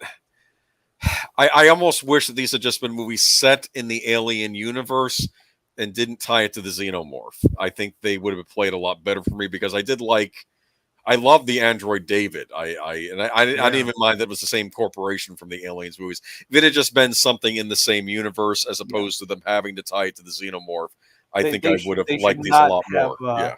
They shouldn't have tried to tie this to Aliens at all. Yeah. They should have just said that these are standalone films, because they explore completely different themes. What Aliens did. What you can do, and see that this is where the subtlety is lacking. And I also feel like this is why gamers are enjoying the stories from video games these days, because sometimes the best way to tie, if Prometheus had been done by gamers, it would have been a game that you played and there would be a little Easter egg somewhere that tied the lore to Aliens by implication. And it would get your imagination going and you get all excited, right? Well, that's what Predator did in Predator 2, how you saw a Xenomorph skull on the wall. Exactly. And you didn't need, although you hoped for Alien versus Predator, you didn't need it. You knew you knew that story existed at some point. And then, of course, you get the Dark Horse comic stories, and there were some really good Alien versus Predator stories there. People have always spoken very highly of all the Alien Dark Horse comics, and they didn't understand why they couldn't have used those as a jumping off point for a feature film. But we got Alien versus Predator 2, which I've not seen and I heard is horrendous. It is terrible. It is also one of those films that is filmed in darkness, and you can't even see what's going on. So they have all of these quick cuts of predators and aliens, and you can't tell what's going on. I hate when they do that. Oh, what is it like? We're probably going to get an Alien remake with Zendaya as Ellen Ripley. Oh God. And so then that's how they will explore. And I'm sorry for everyone that is a big Zendaya fan. I'm sorry, she's not that great an actress. She's really not. And yeah, but you could argue that about a lot of actors in Hollywood nowadays. No, you're absolutely right about that. I don't think there's a lot of actors acting in Hollywood. There are a few, but not many. Yeah. As you said, the character actors tend to be better a lot of the time. Yeah. It's all about just getting somebody who is popular, the Kardashian type of people who people like, but they're not hiring them for their talent. Yeah, exactly. They're popular. Okay, Fede Alvarez, though, interesting director. I don't know that this movie will still be any good. Don't Breathe I found interesting. His Evil Dead remake I liked as well. I know a lot of people may scream at me for that, but I thought they at least did something different, and they weren't just trying to do a straight up remake of the original. So I don't know, but again, the newer Alien movies have a very bad track record, so I'm not holding my breath here. So no, I don't think anyone is. Kevin Feige says Doctor Strange is the new anchor of the MCU. No, that can't be right. It's Brie Larson.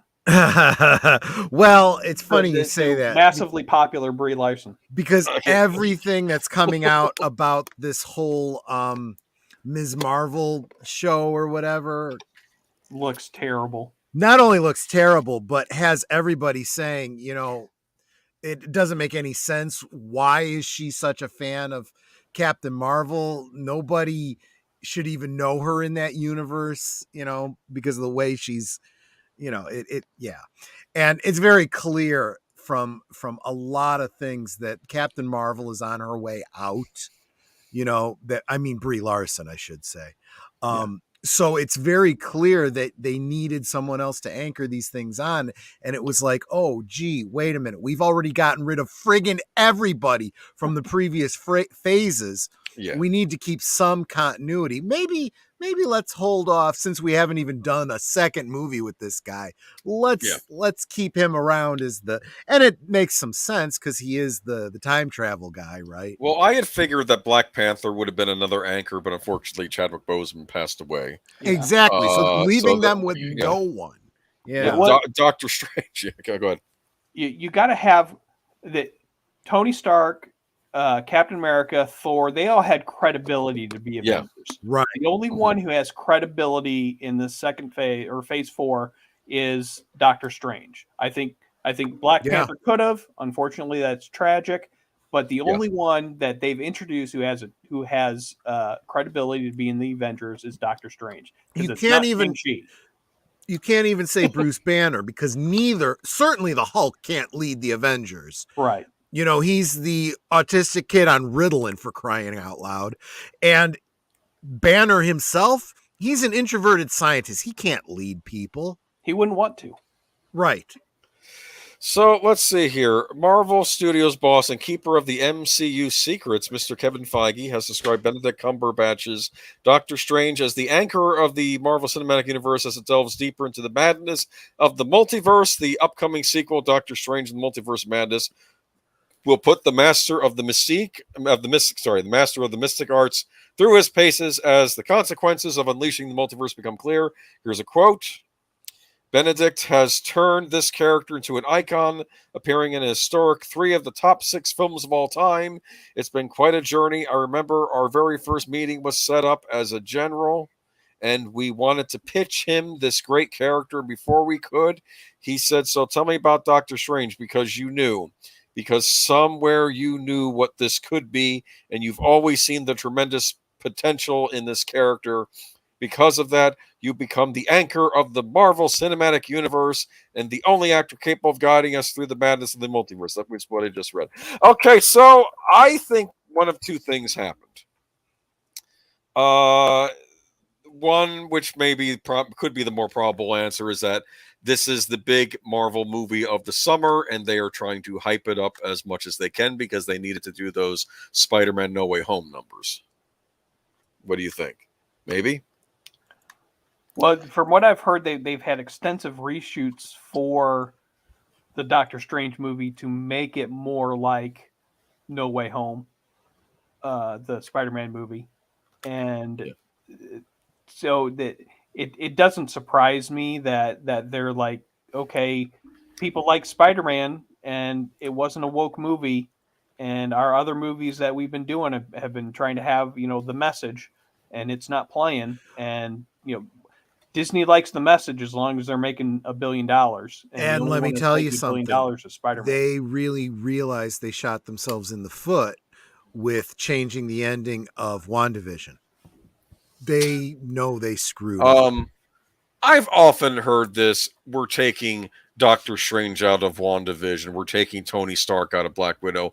And maybe Kevin Feige specifically said it. Yeah, maybe they didn't want to pay the actor either. That could be the other reason why they didn't do it. And maybe they're using this to earn other it doesn't PC work points. that You way. think saying, okay. It doesn't work that way in Hollywood. They would have already paid Benedict Cumberbatch. They already had him lined up.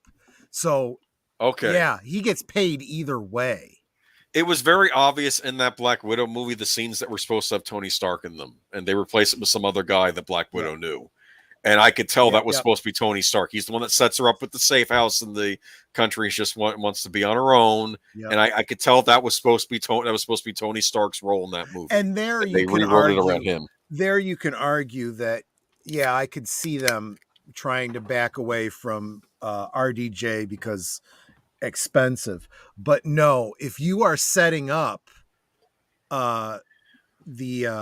Multiverse of Madness, by all means, you want there to be a stinger that brings him into it. Plus, that you have a point there, and plus, what did they have? They also are going to have Wanda in the movie as well, and then they have to go over the whole thing with what she was doing. Now, so here's the thank you. And here's the question that is burning for all the fans.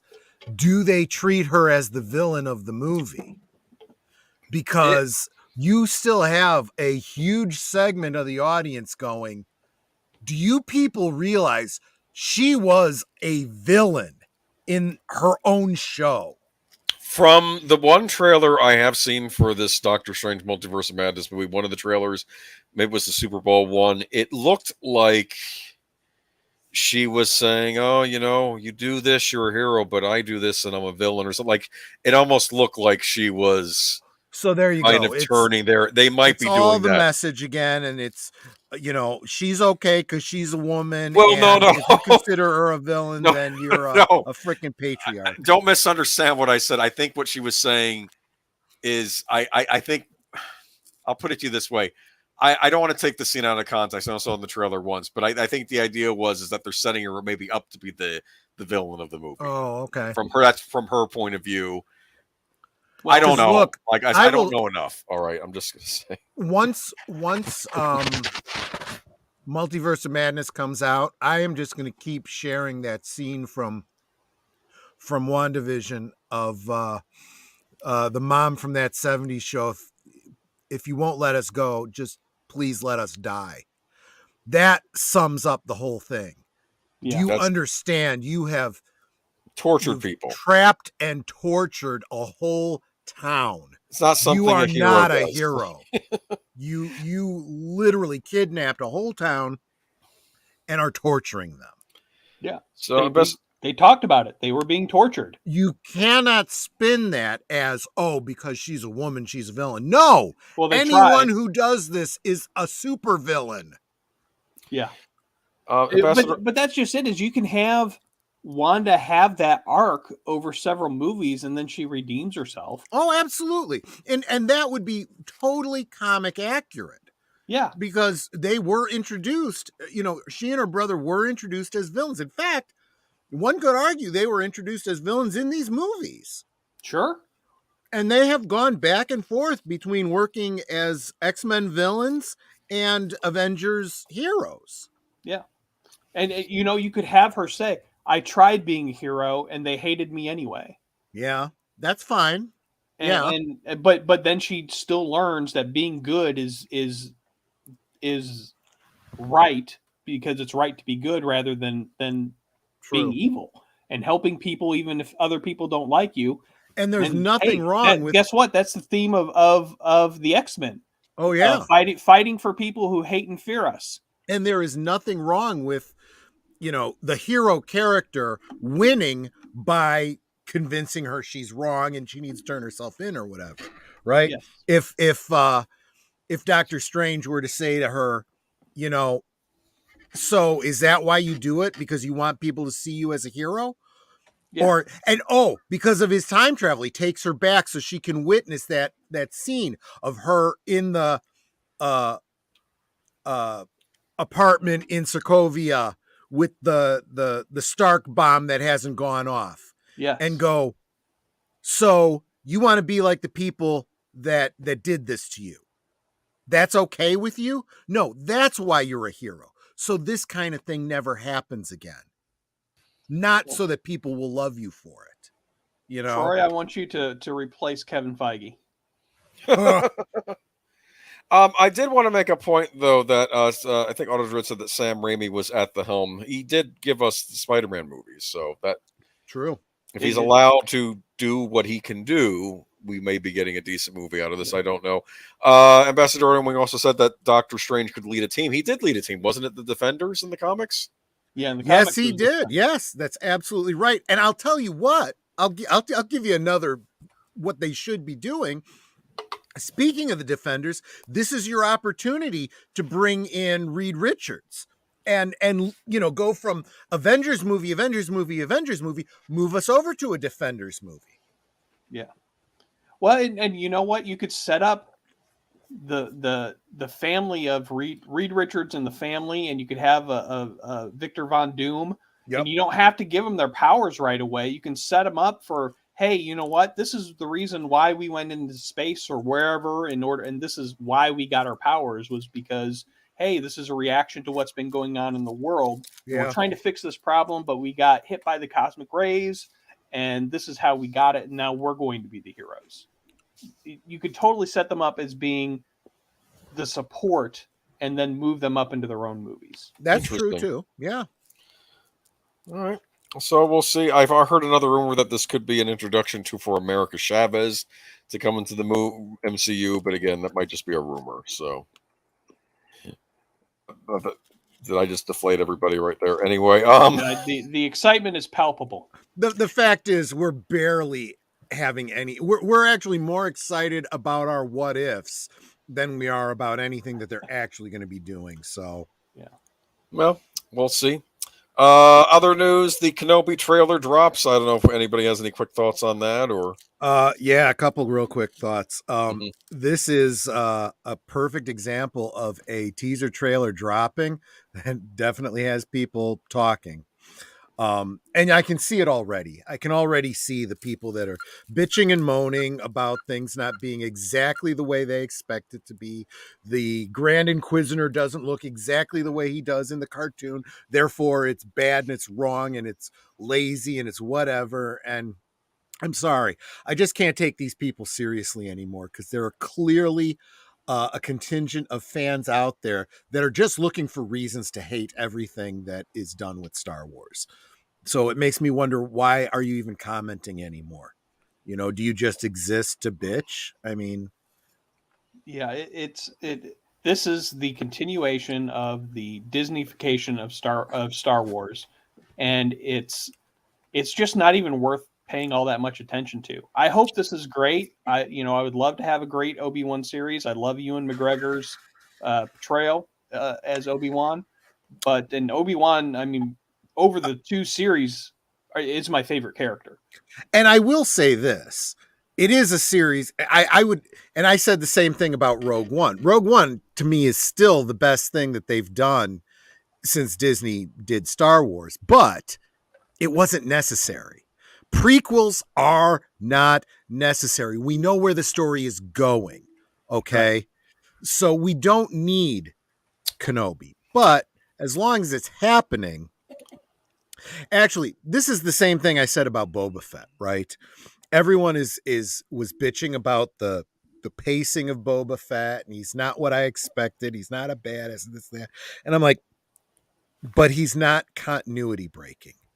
If the worst thing you can say about it is it was boring, I'm going to count that as a win.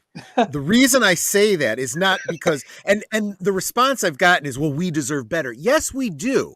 But we are trying to keep from getting another Last Jedi. Okay. And as long as Kathleen Kennedy's around, that's what we're likely to get. The fact that we're not getting that we're getting milk toasty stuff is victory. Until she and her people are gone, you know? And I kind of feel that's what we're probably going to see with Kenobi as well. Well, what I will say about this show is it's limited series. It's only 6 episodes long, and it's a one and done. It's not like they're going to be. So I don't know if this will be like more like a TV version of Rogue One. Hopefully, it'll be more like a Rogue One and less like a Solo. You know, well, yeah, I mean, good point. Yeah, I mean, absolutely. That tells me that Obi-Wan isn't even going to be the star of his own series. This is all going to be about setting up characters to go off and have their own Disney show or potential movie. In fairness, what else can you do with Obi-Wan? I mean, true. You're right. Really, he's a hermit sitting there watching to make sure Luke grows up okay and isn't captured by the dark side. Yeah. And it's kind of sounding like that's what the story's going to be. Yeah, I mean, yeah, his story is pretty much told. I am enjoying the Obi-Wan memes of where he looks into the binoculars and then sees something and then he pulls them away. So I am enjoying the various memes out there. I gotta admit, though, I'm actually more interested in what's going to be happening, and I didn't give any links to you. This was last minute, Boomer. Sorry about that. But the talk about Mandalorian 3, season 3. That's the final season, right? Don't know. Mhm. Don't know. That I haven't heard that yet. Could very well be. Honestly, I think what they need to do is stop having separate seasons for these things and start having more. Okay, we go to Boba Fett, we go to the Mandalorian. We have I don't know what's her name, Ahsoka, and have them all lead into each other. So they're almost like seasons of one ongoing Star Wars series, But we've had some leaks about Mandalorian 3 implying some interesting Mandalorian lore coming up, revolving around who's going to end up, uniting the Mandalorians, becoming the new Mandalore. And honestly, fans don't mind too much.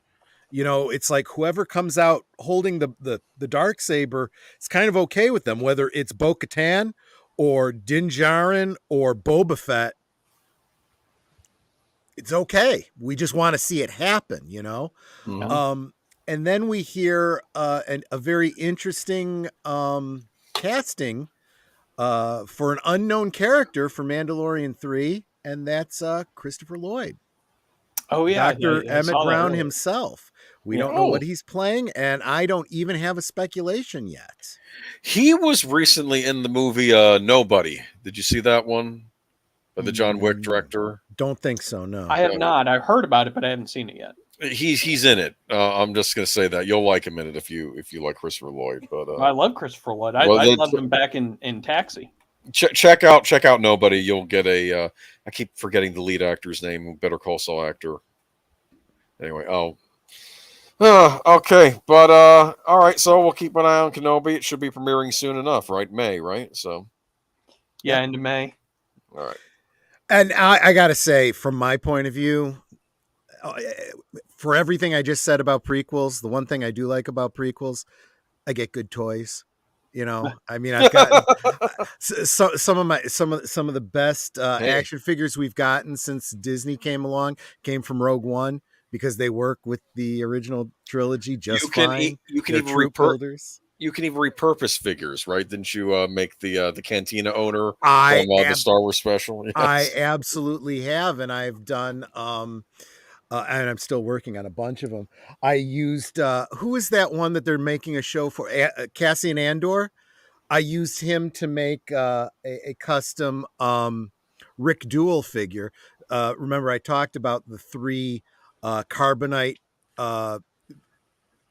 prisoners that came with the Razor Crest. Well, I'm actually making those figures because they don't actually currently exist. So I'll be doing a video about those eventually. But yeah, this is one of the things I love about, and not the sequel trilogies so much, but all the other stuff. We're getting some good toys. 8 more women accused. Oh wait. Yep. Yeah, Bob Odenkirk. Thank you. Thank you. He's in Nobody. Okay, moving on to our gaming segment. I don't know if you're a gamer or anything, Zootopia, but 8 more women accused PlayStation of sexism. I'm doing like stories from like a couple weeks ago because unfortunately, as spotted by Axios, the women made the allegations in support of a proposed class action lawsuit against Sony Interactive Entertainment. Last November, former PlayStation IT security analyst Emma Mayo sued the company for alleged gender discrimination, harassment, and wrongful termination. Her lawsuit claimed Sony tolerates and cultivates a work environment that discriminates against female employees who are subjected to continuing unlawful, disparate treatment in pay and work opportunities. Major also requested court approval to expand the suit into a class action on behalf of all females employed at Sony Interactive Entertainment in California over the past 4 years. Last month, Sony denied Meijo's allegations and requested the lawsuit be dismissed over a lack of evidence to support her claims. But in response, 8 more women have now provided their accounts of sexist treatment at the company. They include that female employees were overlooked for senior roles, subject to bullying, and were choosing to leave the company in significant numbers due to discriminatory practices. I believe Sony is not equipped to appropriately handle toxic environments, Kara Johnson, a former program manager, said in her statement. Another employee, Mary Harrington, who has worked for Sony for more than 16 years, stated that women were rarely considered for promotion and claimed that she emailed her superiors in 2018 following a news article about alleged sexism at Nike, asking them, can we address this before PlayStation has its own national news article? A hearing on Sony's request to dismiss the suit won't occur until before April. Well, of course it's going to continue. Okay. It won't happen until before April. So that's a weird last line of that sentence. What happens? Yeah, I've been noticing more and more news articles that we read. They need some serious editing. These people don't it's know like after anymore. March 31st or after March 20th. That's what you write, not before. That doesn't make... Anyway, I know. Okay, so many newspaper articles are just so poorly written nowadays. They're short-staffed. They're just terrible. I think they're short-staffed. That's probably what's going on with that. So this is an interesting lawsuit in that it's not about sexual harassment at one of these companies. It is about gender discrimination. Now, Sony Interactive Entertainment is... I hate to throw this word around, but they tend to be a bit on the woke side, if you know what I mean. They're the ones attacking the smaller Japanese developers for making games with women that were too sexy and having them have to have meetings at 3 a.m. on their side of the pond, but of course then not having double standards in their own games about having sexual content in their own games because it's their games. And we talked about Sony Interactive Entertainment a couple of weeks ago about attacking an Italian game developer over a mini game and a horror game. So it was more about violence than it was about anything sexy or sexual. So so this is kind of odd. I don't know what to make of this whole thing, because either this is Sony putting on the posture, being all forward thinking, and they're really not and are actually being discriminatory, or they're putting on this posturing has opened the door for them to be attacked for not being this way. Any thoughts? What do you think? Well, we have talked about Sony, in past weeks, and what it comes down to is you look at this stuff and you look at so many other things, the hypocrites that point the finger, and then you find out, oh, really? Coming home to roost a little bit, huh? Back in the 70s and the 80s and the 90s, it was always the Christian right that was, complaining about, satanistic, things in Dungeons and Dragons and, rock and roll music and blah, blah, blah, and this and that. Right. And it was the left that was fighting against that, saying, if you don't like it, stay away from it. Censorship is bad. Well, now the Puritans are on the other side, and it's, sexism and thisism and thatism. And, everyone else is going, well, if you don't like it, don't play the games. Just stay the hell away. And, censorship is bad. I'm sorry. It doesn't matter. Well, here's my problem with this whole Sony censoring things. There's the ESRB, which is basically like the MPAA for video games. Mm-hmm. These companies were complying with the ESRB. Yeah. And then the mother company, it's like a theater chain saying you have to censor more of your movie, even though you comply with the MPAA. I would love to see you do a video sometime on that whatever. I probably should. Yeah, maybe one day. Because, and I would do the comparison to the comics code. Remember, the comics book code, what all started up because there was this whole dust up about how comic books were ruining, our teens and this and that, our kids, and, and the comic industry was afraid that the government was going to start censoring them. So they said, we'll do it ourselves. We'll start the comic book code and we'll have all these rules that we will apply to ourselves. Basically so that there were no repercussions if anything, didn't quite work out. Well, yeah. Well, and that's essentially. And isn't that exactly what happened with this ESRB? Yeah. Here's what the ESRB thing. It was less like the comics book code. I'm sorry, that was very draconian. Whereas the ESRB was more like, we'll set up a rating system that's a lot like the movie theater. More like the warnings on. It was in reaction to heat they were getting from government officials, though. Like the same thing, like Senator Joseph Lieberman.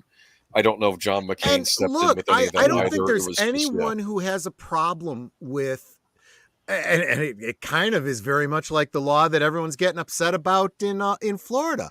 Parents have a right to know, what kind of content there is, and if they're okay with it, they're okay with it, and if they're not, they don't want their kids exposed to it, and they should have that opportunity. That's why we had labels put on music and comics and games and for mature audiences and all that kind of stuff, and especially when these things went to cable, they implemented that kind of watershed thing where, you didn't have the R-rated films until after a certain time, and, viewer discretion advised. The following film contains, brief nudity and graphic language and, people's heads exploding. So, that's a plus for me. No, I'm sorry. Well, I agree with you, but I'll tell you, we got to do a Scanners rewatch one time, but love Scanners. Yeah. But seriously, this is, and honestly, when I started seeing these warnings at the beginnings of movies, it made me realize this isn't just for parents to decide what their kids should be watching, but for you yourself, an adult going into the movie. Do you want to see this intense film? You know what? I don't do well with intense movies. I won't enjoy it. Maybe I won't watch it. There's nothing wrong with the warning. It's just, if you're going to censor it and vilify it, okay, then you better be consistent. Because if you are the televangelist saying this stuff is bad and it should be censored, and then we find out you've got a little sex cult in the rectory, Well, yeah, and to be fair, this isn't about any. It doesn't sound like it's about harassment. It's more about them just discriminating against women, I guess, for better positions. I did remember, but isn't that to some degree the same kind of thing? You're pontificating to people in one case, but what we're doing in the back room, just ignore that. I want to make a point about something. Amy Hennig, that was her name. She was the writer for the Uncharted game. She'd been a games writer for a long time. Mm-hmm. She left Sony under mysterious circumstances. I don't know if she was under an NDA agreement not to say anything about what happened, but she had written most of the plot for Uncharted 4, and then Neil Druckmann, the a gentleman over there who had worked under her, ended up taking over the series, and he was all in with Anita Sarkeesian, and he's the one that worked on that game series, The Last of Us. And as soon as you bring up that name, my stomach churns. And Amy Hennig had worked on The Last of Us, and I think that the split between her and him happened. I don't know this for a fact, so this is me speculating. Pure speculation.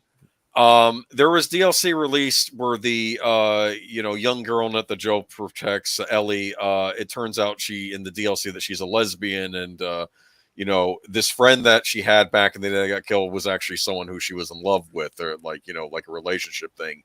And I think Hennig, when she was helping develop Last of Us, she never saw Ellie in that way, or at least didn't see her friendship with this girl as that. And I don't think she wanted that in the game. And I think that's where, and again, speculation. I do not know this for a fact, but it's just something I've thought about, because I think from what I've read, it came under because of that DLC that was released for The Last of Us. And then of course we got The Last of Us 2, which was, we all know about that. That is the biggest problem that I see with all this, inclusion stuff, that every friendship has to have a sexual connotation to it. And it's like, you know what? You're doing a huge disservice to platonic friendships. You really are. Which is what I believe was her relationship supposed to be with this young girl that she met at this colony. And I think you're also doing a huge disservice to sex in general. Like, sex is so important, that, If you have a sexual relationship with someone, it's so much more important than a platonic one because sex is everything. And to these people, it is, you know? And I didn't play Uncharted 4. I know that he threw most of Henig's script out and rewrote it. I don't know if it's good or bad. I never played it, but I just I don't know. Auto Dread made a point. He pretty much summed up what I was saying in one sentence. So all that virtual signaling at Sony was for nothing, although hard to say if the allegations are true or not. That's the thing. I don't know if this is true or not. I'm not saying these women are lying. I'm not saying that they're telling the truth. I don't know. Not only do I agree with that, but I will say this. You know, I do see so much confession through projection that if you are loud and boisterous about something, I pretty much at this point assume you're probably guilty of it. You know, if you're if you're accusing another company of being sexist, I'm guessing you have some sexism in your closet. Yeah. Well, so many people they look for it and they're so focused on it that even innocent interactions are seen through their lens. Yep. And so then all of a sudden, well, you know, you gave that person a hug. You're obviously attracted to them and you're being sexist toward them. Right. And that says way more about you than it does about them. Exactly. I'm just to get my little political point in. I just want to point out the correlation in politics. You know, just think about the people who talk about Russian collusion. You know, why did you bring that up? Oh, because you were doing that. Never mind. Yeah. I don't want you to kill myself. Be suicided. Okay. Yeah, I don't want to be suicided. Yeah. Auditor makes a point. I'm not sure if Annie Hennig was involved with Last of Us. That might have been a rumor I had read because I know they'd worked on Uncharted, and I don't know if she was brought in to consult. Again, maybe she wasn't. It was something, like I said, I was speculating, but I thought I had heard that somewhere, or people were speculating that's what happened, that there was some fight between her and Ellie's DLC about that game. Yeah. But again, I don't see her in the credits for that game, so she's not there. So maybe either she was uncredited or maybe that rumor that I read was just false and she wasn't involved in it at all. But it just seemed odd that she was the big headliner on Uncharted, then suddenly she's out of Sony for reasons unknown. Neil Druckmann takes over the series. I just don't know. Now, what kind of DLC are we talking here? Are we talking like NC-17? No, they have like a kiss or something. It was nothing like that. Oh, though Last of Us 2 does have that stuff in there. And this is my problem with Sony, because they get angry about the Japanese games has a girl in a bikini, but then they get then they have like full-on sex scenes that I think actually got censored in Japan for the game. Turnabout's fair play for the Last of Us 2. That is the height of irony. I don't know. I'm not really a Sony fan. I'm not going to attack you if it's your favorite system. Let's move on to some positive game news. The night's getting old. Sony, we'll see what happens with the lawsuit. Any Teenage Mutant Ninja Turtles fans here? Cowabunga, dude. Oh, yeah. All right. I was very happy about this. I was kind of like not believing my eyes. Konami announces Teenage Mutant Ninja Turtles, the Cowabunga Collection for Switch. Well, not just for Switch, though. For everything. I'm going to read this article. Though I probably will be getting it on the Switch myself. But there we go. Come on. This actually was originally announced at the PlayStation Showcase. But Cowabunga dudes, Leonardo, Donatello, Raphael, and Michelangelo's classic games are returning in one big collection for the Nintendo Switch and multiple other platforms this year. Developed by Digital Eclipse, Teenage Mutant Ninja Turtles, the Cowabunga Collection will contain 13 radical classics from Konami's entire archive of retro Teenage Mutant Ninja Turtles games across 8-bit, 16-bit, and arcade generations. There will also be Japanese versions included in online support in select titles. Here is the full lineup of included. Teenage Mutant Ninja Turtles, the arcade game. Teenage Mutant Ninja Turtles, Turtles in Time, the arcade game. Teenage Mutant Ninja Turtles for the NES. Teenage Mutant Ninja Turtles 2, the arcade game for the NES, the Nintendo Entertainment System. Teenage Mutant Ninja Turtles 3, the Manhattan Project for the NES. Teenage Mutant Ninja Turtles Tournament Fighters for the NES. Teenage Mutant Ninja Turtles 4, Turtles in Time for the Super Nintendo. Teenage Mutant Ninja Turtles Tournament Fighters for the Super Nintendo. Teenage Mutant Ninja Turtles The Hyperstone Heist for Sega Genesis. Teenage Mutant Ninja Turtles Tournament Fighters for the Sega Genesis. I feel like I'm repeating myself here because I'll explain in a minute. And then all 3 of the Turtles games for the Game Boy. They'll be on here as well. And they'll also include Japanese version of this game. And you can also buy, you'll like this, Troy. The collection will be available in both physical and digital form for $39.99. So you can buy a physical copy of the disc or card, depending on what system you own. There you go. So you don't even have to buy it digitally if you don't want to. And the games are based on the characters and themes of the 80s children's cartoons and comic book series, the Teenage Mutant Ninja Turtles, often taking place in a fictionalized New York City, around the sewers, inside futuristic enemy bases, and across time itself. In collaboration with Nickelodeon, the Teenage Mutant Ninja Turtles, the Cowabunga Collection will also include loads of extras using imagery from the original cartoons, comics, and other historical TMNT media content in a compiled museum connecting the franchise across the various mediums. Additionally, never before seen development art, sketches, and game designs materials will also be included. This is very neat for me. I never expected this to ever happen. People have been screaming that the Turtles games would get released on something, because I'll try to explain this to you, Troy. Do you know how, like, back in the old days of gaming, you had, like, the Super Mario Brothers series, you had the Mega Man series, Castlevania series. The Teenage Mutant Ninja Turtles games, I considered a series along those lines, even though they were based on a licensed property. And they were typically beat-em-up games. In fact, I believe you said you played the arcade game. I did. I played. And that's going to be included in here. If you recall, the arcade game was a stand-up where you could literally have anywhere between 1 and 4 players. Yeah.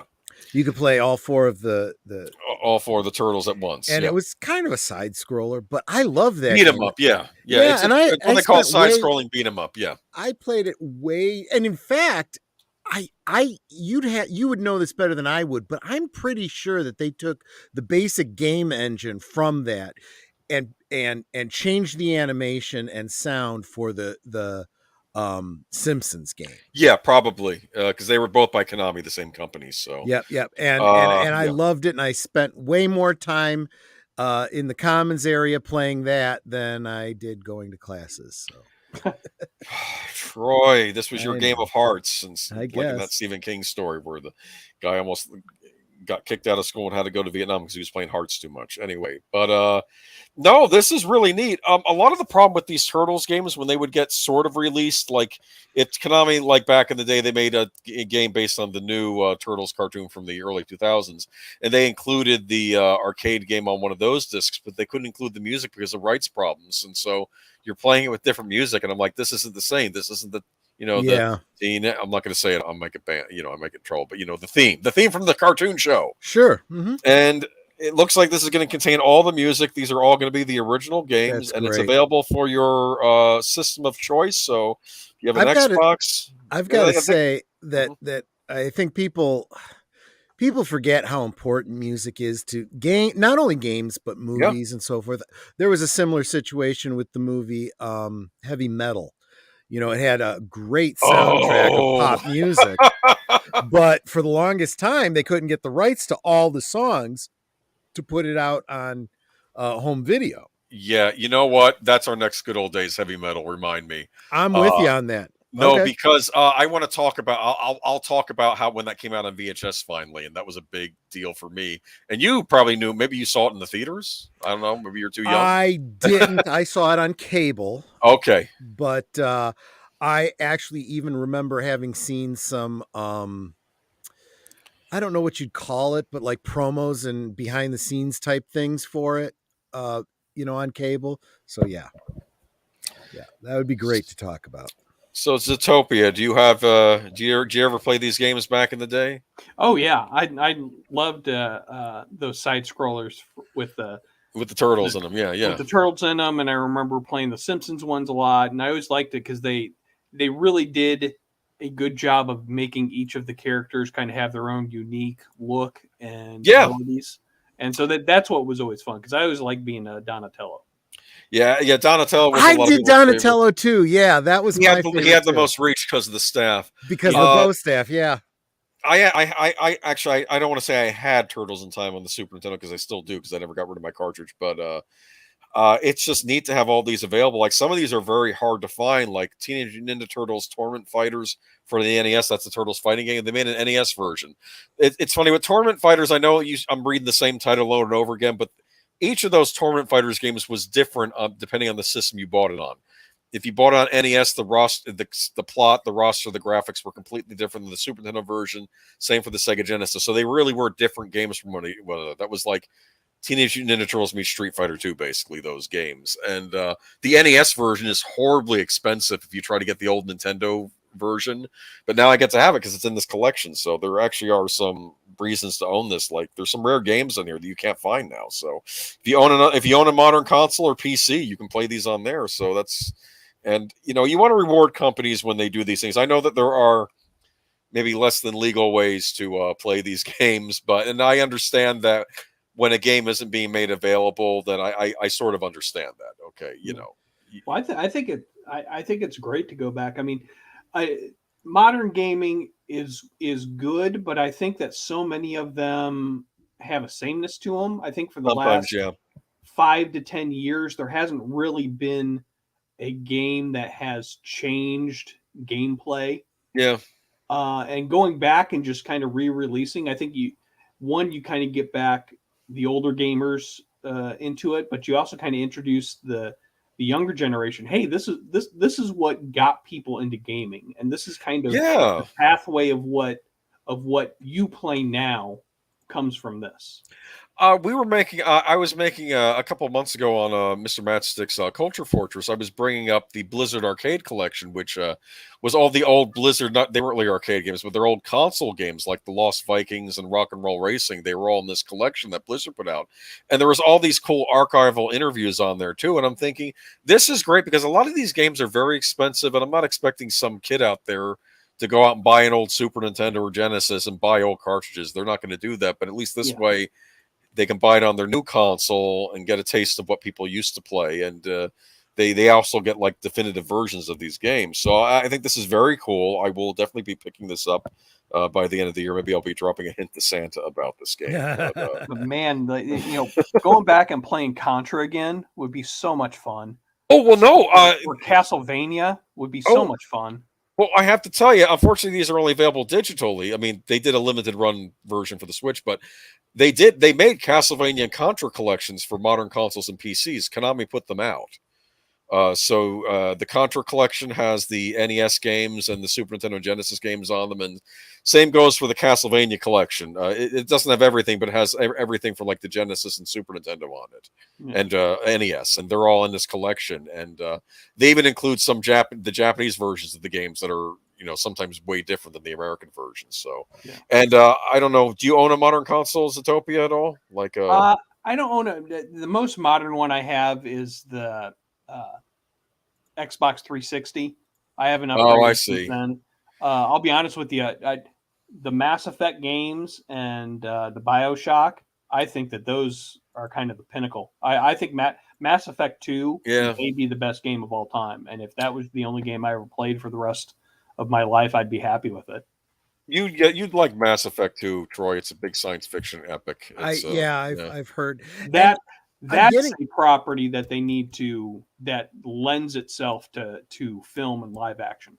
I'm getting to the point where I really feel like the lore on some of these things is really great, and I probably enjoy watching lore videos of these games on YouTube more than I think I would actually enjoy playing the games. It does make me think, these would make great movies, yet they keep fucking it up. The story is already freaking written. Just put it in film. Nope, they got to screw around with it. The message. You got to have the message. Start with the message, and then you build around it. And that's what's wrong with modern storytelling. You need to be like Star Trek used to be, where they would just bring up topics sometimes, and I don't know. Titles with I want to just answer his question real quick. Am I hearing myself? Yeah, you did some roboting. For a second, you had feedback. Okay. He wants to know which games have online co-op. Four are announced here. Teenage Mutant Ninja Turtles Arcade, Teenage Mutant Ninja Turtles Turtles in Time Arcade, Teenage Mutant Ninja Turtles The Hyperstone Heist. That was the game for the Genesis, which was like a remixed version of the Turtles in Time. And Teenage Mutant Ninja Turtles Tournament Fighters for the Super Nintendo. But who knows? Maybe they'll add more. But those are the 4 that are supposedly have the online co-op or online fighting each other, I suppose, in the case of the fighting game. But I don't know. I'm looking forward to it. I love Turtles in Time. That's where the Shredder. You get up to 4th level. You get up to the Technodrome. You fight the Shredder, and you're thinking this is nearing the end of the game, right? And he says no, and he says, "Haha, Turtles! I'll send you through a time warp from which you'll never return." And next thing you're waking up and it's dinosaur era. And you fight a level, and then it's like Wild West and a pirate ship, and then like in the far future on a space station, and it's you're like you keep every time you beat the boss, you go to a different time period until you get back to the present day to fight the Shredder again. It's kind of funny. You know, I'll tell you the one that really has me and I know it takes place in the same timeline as another game. There's this game called Portal. You guys know it, right? Oh, that's a big one, yeah. Yeah. And apparently it takes place in the same world as Half-Life. Thank you. Half-Life. Exactly. 2 very different tones. But one, you know, digging into all the lore of Portal got me looking into Half-Life, and I was going, wow, this is some pretty intense stuff. These would both make for great movies, but I just have no confidence they would ever do a decent job of it. Apparently they're making a Halo series, which I know very little about because I've never been a Halo fan, but I've heard about that. One of the head writer said, "Yeah, I've never played any of the games, so we didn't base any of the series on any of the gameplay." Weren't there also books written? Couldn't they base them on the books? Yeah, I don't think so. I think again they started with the message, and then built stole the properties of Halo. Don't be so negative, because it's going to be on Paramount Plus, and they have a good track record so far. Oh God! Oh my God! Are you enjoying Picard season 2? I'm enjoying watching Red Letter Media talk about it, and I'm not watching it. I'm done. I watched the first season. I keep thinking though, can it be worse than season 1? They're saying it's starting off okay, but they're worried. They know it's going to fall apart. They just know it's going to fall apart. Why don't we save that for the last article of the night when we do talk? Yeah, we'll get to that. Yeah, there is also a new Shredder's Revenge game. Yeah, they're making a new Turtles beat 'em up game too, which is most likely why Konami's releasing this, because they're saying we want to make some money off money too. Yeah. Because basically people are making a game that's almost like a homage to those old games they used to make. And like, well, why don't we just release a collection?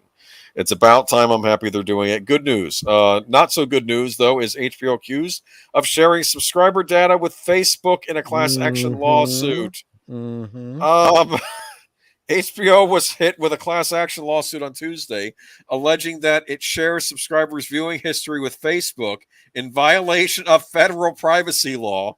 A class action law firm, am I reading that right?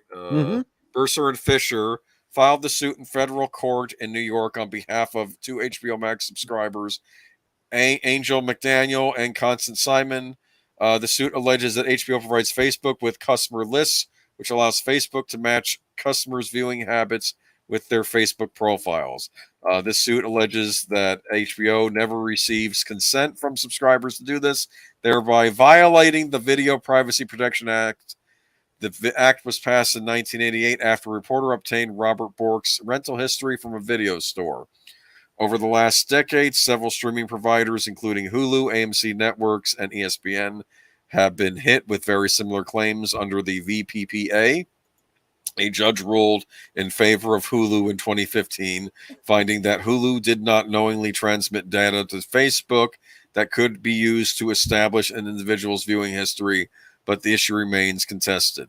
The lawsuit argues that HBO knows that Facebook can combine such data because HBO is a major advertiser on Facebook, and it in fact uses that information to retarget Facebook ads to its own subscribers. HBO Max has a privacy policy on its website in which it discloses that it and its partners use cookies to deliver personalized ads, among other purposes, but VPPA requires that subscribers give separate consent to share their video viewing history. In other words, the lawsuit states a standard privacy policy will not suffice The same law firm was previously involved in a case against Hearst, alleging that the company violated Michigan's video privacy law by selling subscriber data. Hearst paid a $50 million settlement in that case. HBO did not immediately respond to a request for comment. Oh boy. Discovery. Yeah. Get in there and fix this mess. Well, I am not someone who advocates for Congress and for laws getting passed, but I think the next generation, the next big area of law that needs to be settled is whose data is this? Is this your private data? Or when you go on a website, do you authorize the business to be able to make money off of your private data, or do you not? So we used to have a three-ring circus of government, as it were, right? The checks and balances. You had your legislature, you had your executive branch, you had your judiciary. Legislature would make the laws, the executive branch would enforce the laws, and the judiciary would determine whether or not those laws were constitutional or not. And unfortunately, we have the executive and legislative branches have become so politicized, so oligarchical, that all we have left is our judiciary, standing between the children running this country and our rights under the Constitution. And this is exactly what I see happening here. This kind of a class action lawsuit is that last line of defense, is the judiciary stepping in and saying, yeah, no, this is, or at least having the opportunity to say, no, this isn't right, this isn't fair, and so forth. I see it happening with Second Amendment cases right now. The pokey stab things and the Fauci juice, all of this stuff is going to the courts, and the courts are our last line of defense. And it's a scary thing, because our last line of defense shouldn't be our only line of defense. Yes. I was kind of shocked by this. You just don't expect this to be happening. This is something you're watching on your app, on your Roku device. Facebook's not even connected into it, right? But they're still sharing your information. Actually, it's funny that you say that, because I saw this and it didn't surprise me at all. I am no longer surprised by this stuff. And that's pretty sad too. Yeah, I assume that there is no privacy anymore, because there's nobody who cares about our privacy. We are a commodity. Yeah, that's all. We are. They've established the baseline of this is our data and we can sell it any way that we want, and you don't get a cut of it. And if that means that your privacy is violated, well, oopsie. Yeah, you shouldn't have. You use this at your own risk. Yeah. Let the buyer beware. But the argument is arguing. I guess it's these things that you scroll through 100 pages and you have to hit agree before you can use the app. This stuff would normally be in there, but I take it this wasn't in there. It was too vague, so now they're doing a lawsuit about it, right? So this is actually something where Europe is a little bit ahead of us. Yeah, I think in making these decisions, and they've made it. You have to do an opt-in rather than an opt-out. Yeah. But I think personally, if Facebook and all these places want to be so woke, what they should have to do is they should have to disclose who they're selling this stuff, how much they're making, and you should have to give the person's data that you're selling, you have to give them a cut of it. Well, there's another confession through projection, right? These are the same companies that want to limit one side of every argument, and anything coming out of Russia, anything having to do with the election, anything having to do with this, that, and the other, we're going to censor it, just to protect against fake news and this and that, but your information, we're gonna sell that and use it however we see fit. We're free to do that. Yeah. Got to make sure Mark Zuckerberg gets that extra $2 billion out of us. Exactly. I could use $2 billion. You could use $2 billion. Yeah. Heck, I'll take half that. I'd take half that in cash. I'm not greedy. All right, but this should be. I will be curious to see how this lawsuit turns out. It's kind of scary stuff there, but I figured Troy would be find that interesting. Yeah. Last article of the night. I kept saying I'll never talk about. I'm done talking about Star Trek on this channel, but that's before Star Trek. You just love Picard too much. You got to talk about it some more. Well, this isn't Picard we're talking about. It's Discovery, though. I may bring up Picard in a minute, though, because I have an idea. Okay. I actually watched the scene. That they're talking about here. I looked at it on YouTube. Yep. Stacey Abrams makes surprise appearance on Star Trek as President of Earth. Yep. I almost want to say the president of what? The world, fool. Okay. Stacey Abrams just boldly went where no Georgia gubernatorial candidate has gone before. Abrams, the Georgia politician who's running for governor of the state this year, had a surprise cameo on the latest episode of Star Trek Discovery, appearing as the president of United Earth. A scene at the end of the season 4 finale, Coming Home, introduces the United Earth president, and Abrams gets several lines announcing that United Earth is ready right now to rejoin the Federation, and nothing could make me happier than to say those words. She also has a discussion with Discovery's main character, Michael Burnham, about Earth rejoining the Federation, and this scene closes the episode. Abrams has professed her love for the Star Trek franchise in the past, and in a 2019 interview with the New York Times, she admitted she stayed up late binge-watching Discovery during her gubernatorial campaign. I love Voyager and I love Discovery, and of course I respect the original, but I revere the next generation, she told the Times. Abrams also discusses a favorite scene from the next generation in her book, Lead from the Outside. According to Variety, Abrams spent a few days in Toronto for the cameo. Martin Green told Deadline she's still floored about Abrams, a civil hero, gracing us with her presence on the show, adding, "It was an honor for me as a black woman to stand with her in the story." Executive producer Michelle Paradise also told Deadline, "There was no one better for the role than Abrams. We knew that she was a fan of the show and of Trek in general, and for us, there was no one better to be that president," Paradise said. "It was just an amazing thing. She did such an incredible job. It was a privilege for all of us to get to work with her, and we're so grateful she joined us for that." I actually watched the scene myself. I found the line delivery a little stiff, but who am I to criticize a politician running for governor that gets to have a nice little cameo as the president of the world on a major television show, or at least a show that thinks it's a major television show. I keep imagining that maybe the Republican gubernatorial candidate was offered a spot on this latest season of Star Trek. See, that's in the dark universe of some fascist leader torturing aliens. My whole point we offered him a role.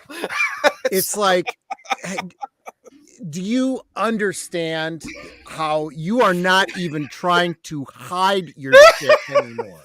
You put up a Democrat running for office in a political position in this your year. Fictional show. Yeah. It's not like she's like a retired politician. That'd be one thing. Exactly. But it's very clear you've taken sides politically, and you are making no bones about, we don't give a shit if Republicans or people who identify with the Republican side ever watch our show ever again. Oh, that's what they're basically saying, And I'll tell you, I love seeing this circulating on social media, because not only are people annoyed by it being a Democrat, but oh my God, in the whatever century they're in, we haven't overcome obesity yet. And I love to see people trying to defend, well, in the future, we won't have such outmoded ideas of beauty. I said, oh, really? And somehow we'll be perfectly okay with, diabetes and heart disease and, all the other health problems that come with this. We've eliminated all these other diseases, but everything else that's related to obesity. Excuse me. The president of the world was bitten by a Rigelian swamp rat, and she caused puffed her to out. swell Okay, up. Yeah, that's exactly. No, I mean, it's the most ridiculous fucking thing I've ever seen.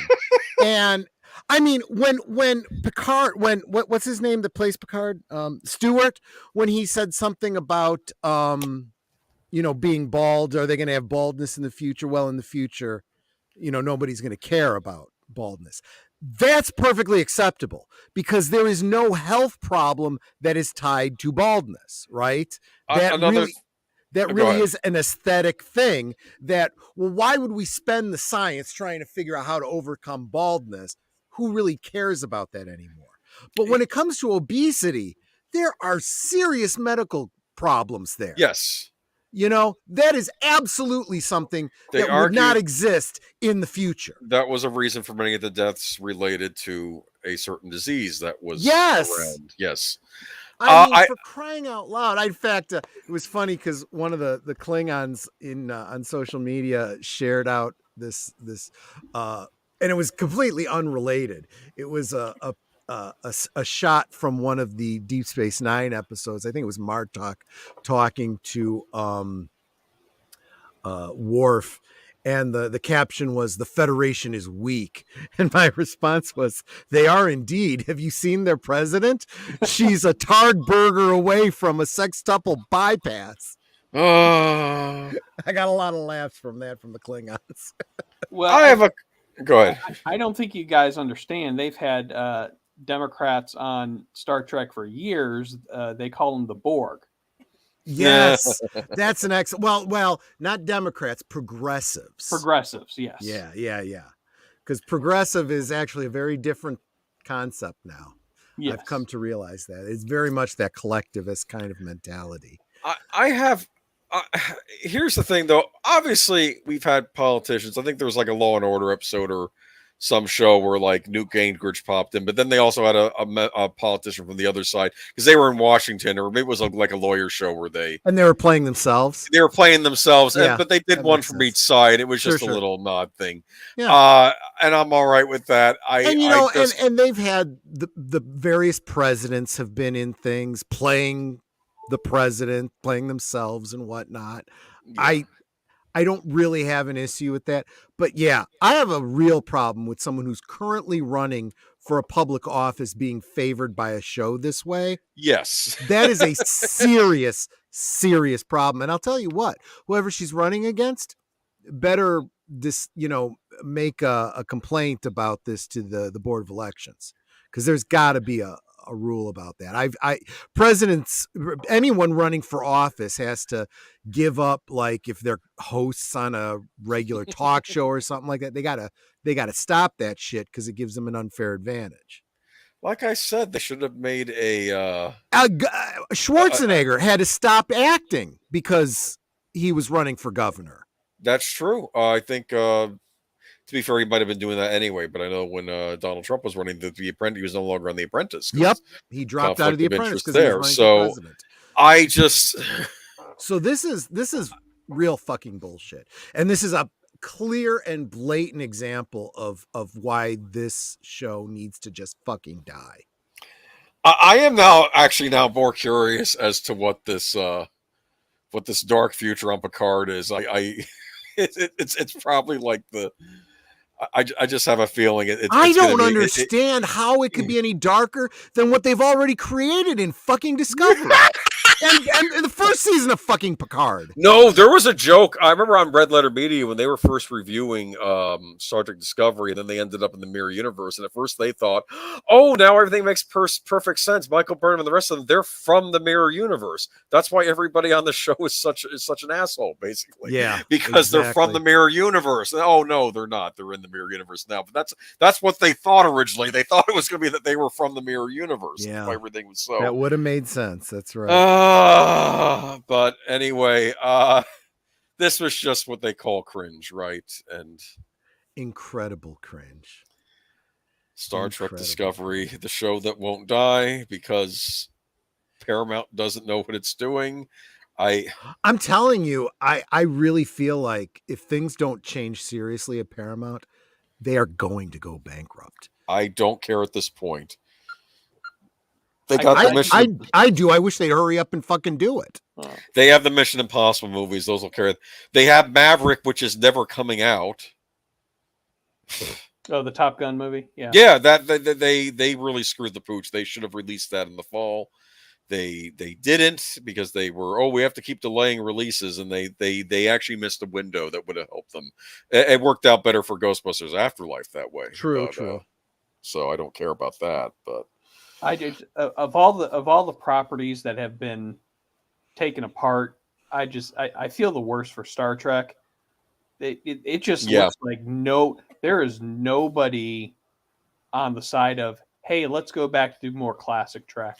Everybody's just like, hey, another season of Discovery, another season of Picard. Let's do this Pike series, Strange New Worlds. Yeah, nobody seems to care at all about what's happening with Star Trek.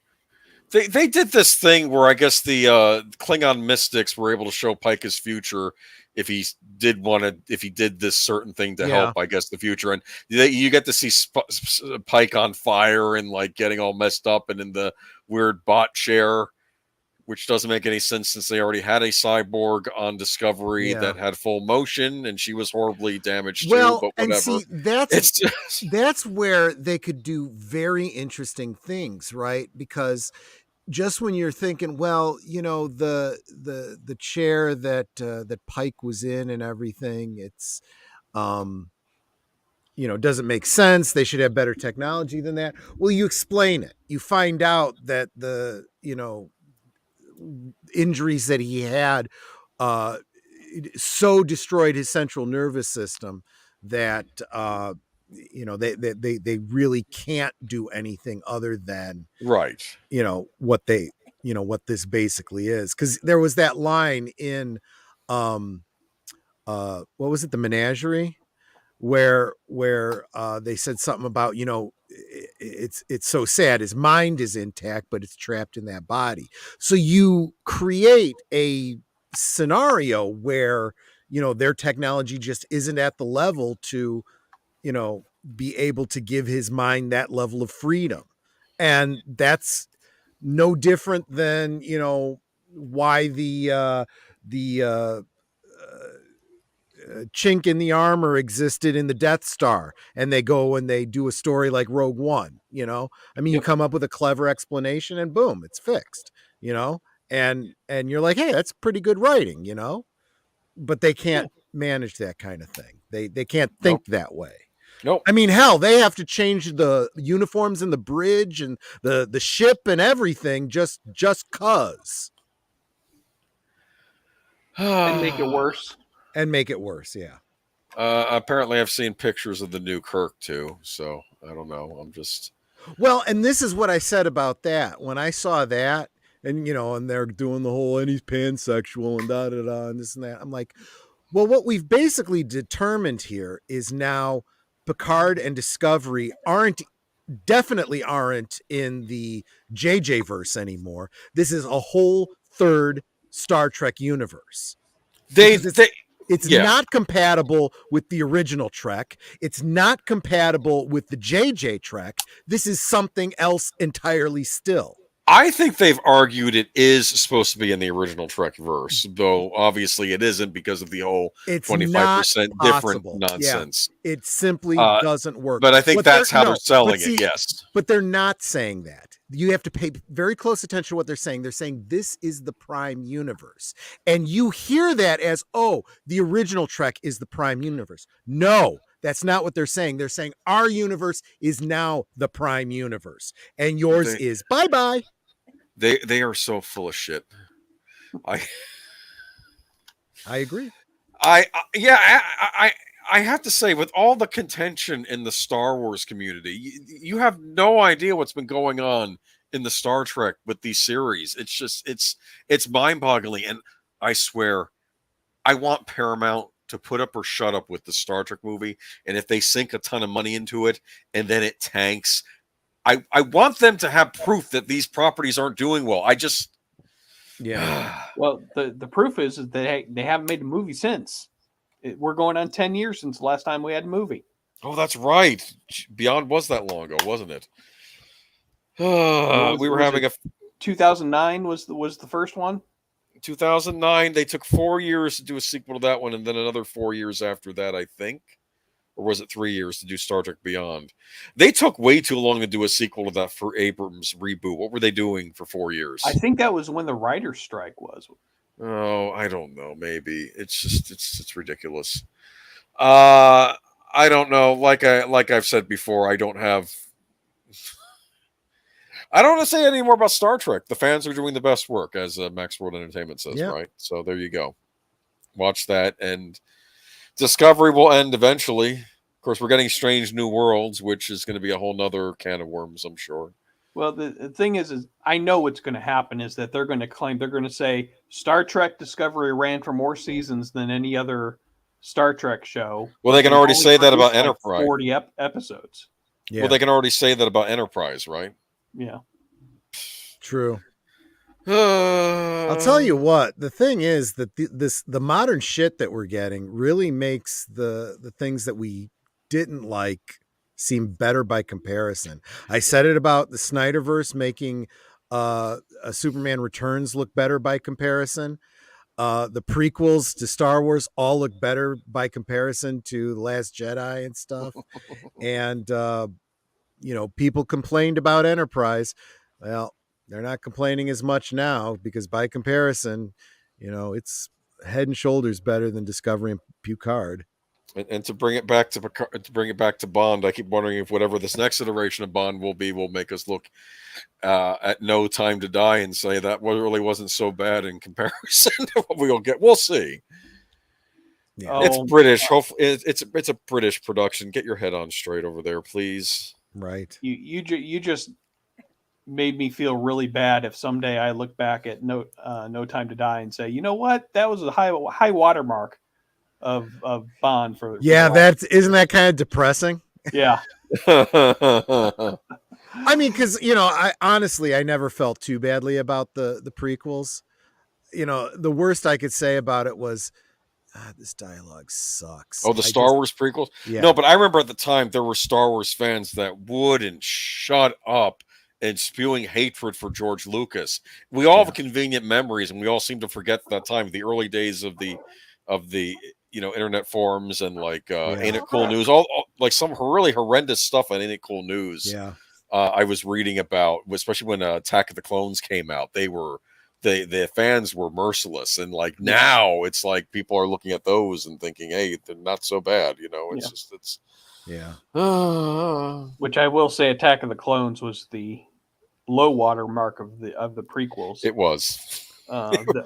Every scene between Natalie Portman and Hayden Christensen, they had no chemistry. And honestly, George Lucas cannot write a romance. He just can't. Yeah. But I will say this, having watched the Clone Wars, cartoon series, I can kind of take the characters that I saw and the characterizations that I saw there and project them back onto the prequels and go, okay, better. I can see that relationship. Now it makes more sense to me. Now the whole war story makes more sense to me. The Vader downfall makes more sense to me. And honestly, I still contend that they'd have done a better job if they hadn't given us the first episode 1.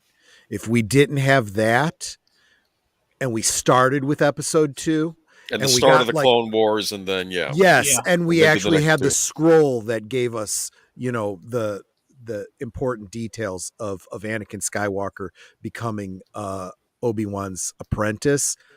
Because I'll tell you what, the biggest problem with the relationship between Anakin and Padme is little 10-year-old Annie and 20-something-year-old Natalie Portman. Yeah, it's that is just friggin' creepy. That's like that's like growing up and falling in love with and marrying your first grade teacher.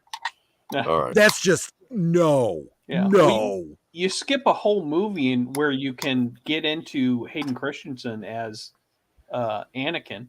Yeah. And you got to change actors, and it just doesn't make any sense. I want to invest in them over 3 movies, and you're already limiting yourself. And I that's why I always come back to the Clone Wars series. It makes it almost takes the place of the middle movie that had to happen between episode 2 and episode 3. Yeah. He does. We've been talking about Bond, the train scene in Bond where you see 2 people fall in love is the exact opposite of what happened in the Clone Wars, which is just 2 people that only get together because the plot tells them that they have to. Exactly. That's exactly right.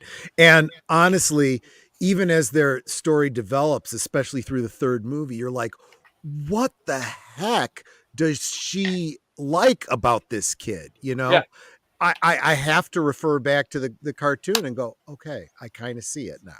Yeah. It kind of does make more sense. I mean, honestly, I hate to say this too, but the relationship between Anakin and Ahsoka actually causes his character to make a little bit more sense and make him a little bit more sympathetic, which I guess you don't really want as he becomes Darth Vader, but there it is. Yeah. Okay. Well, it's getting late. I'd like to stay on and chat some more, but we all have to work tomorrow, don't we?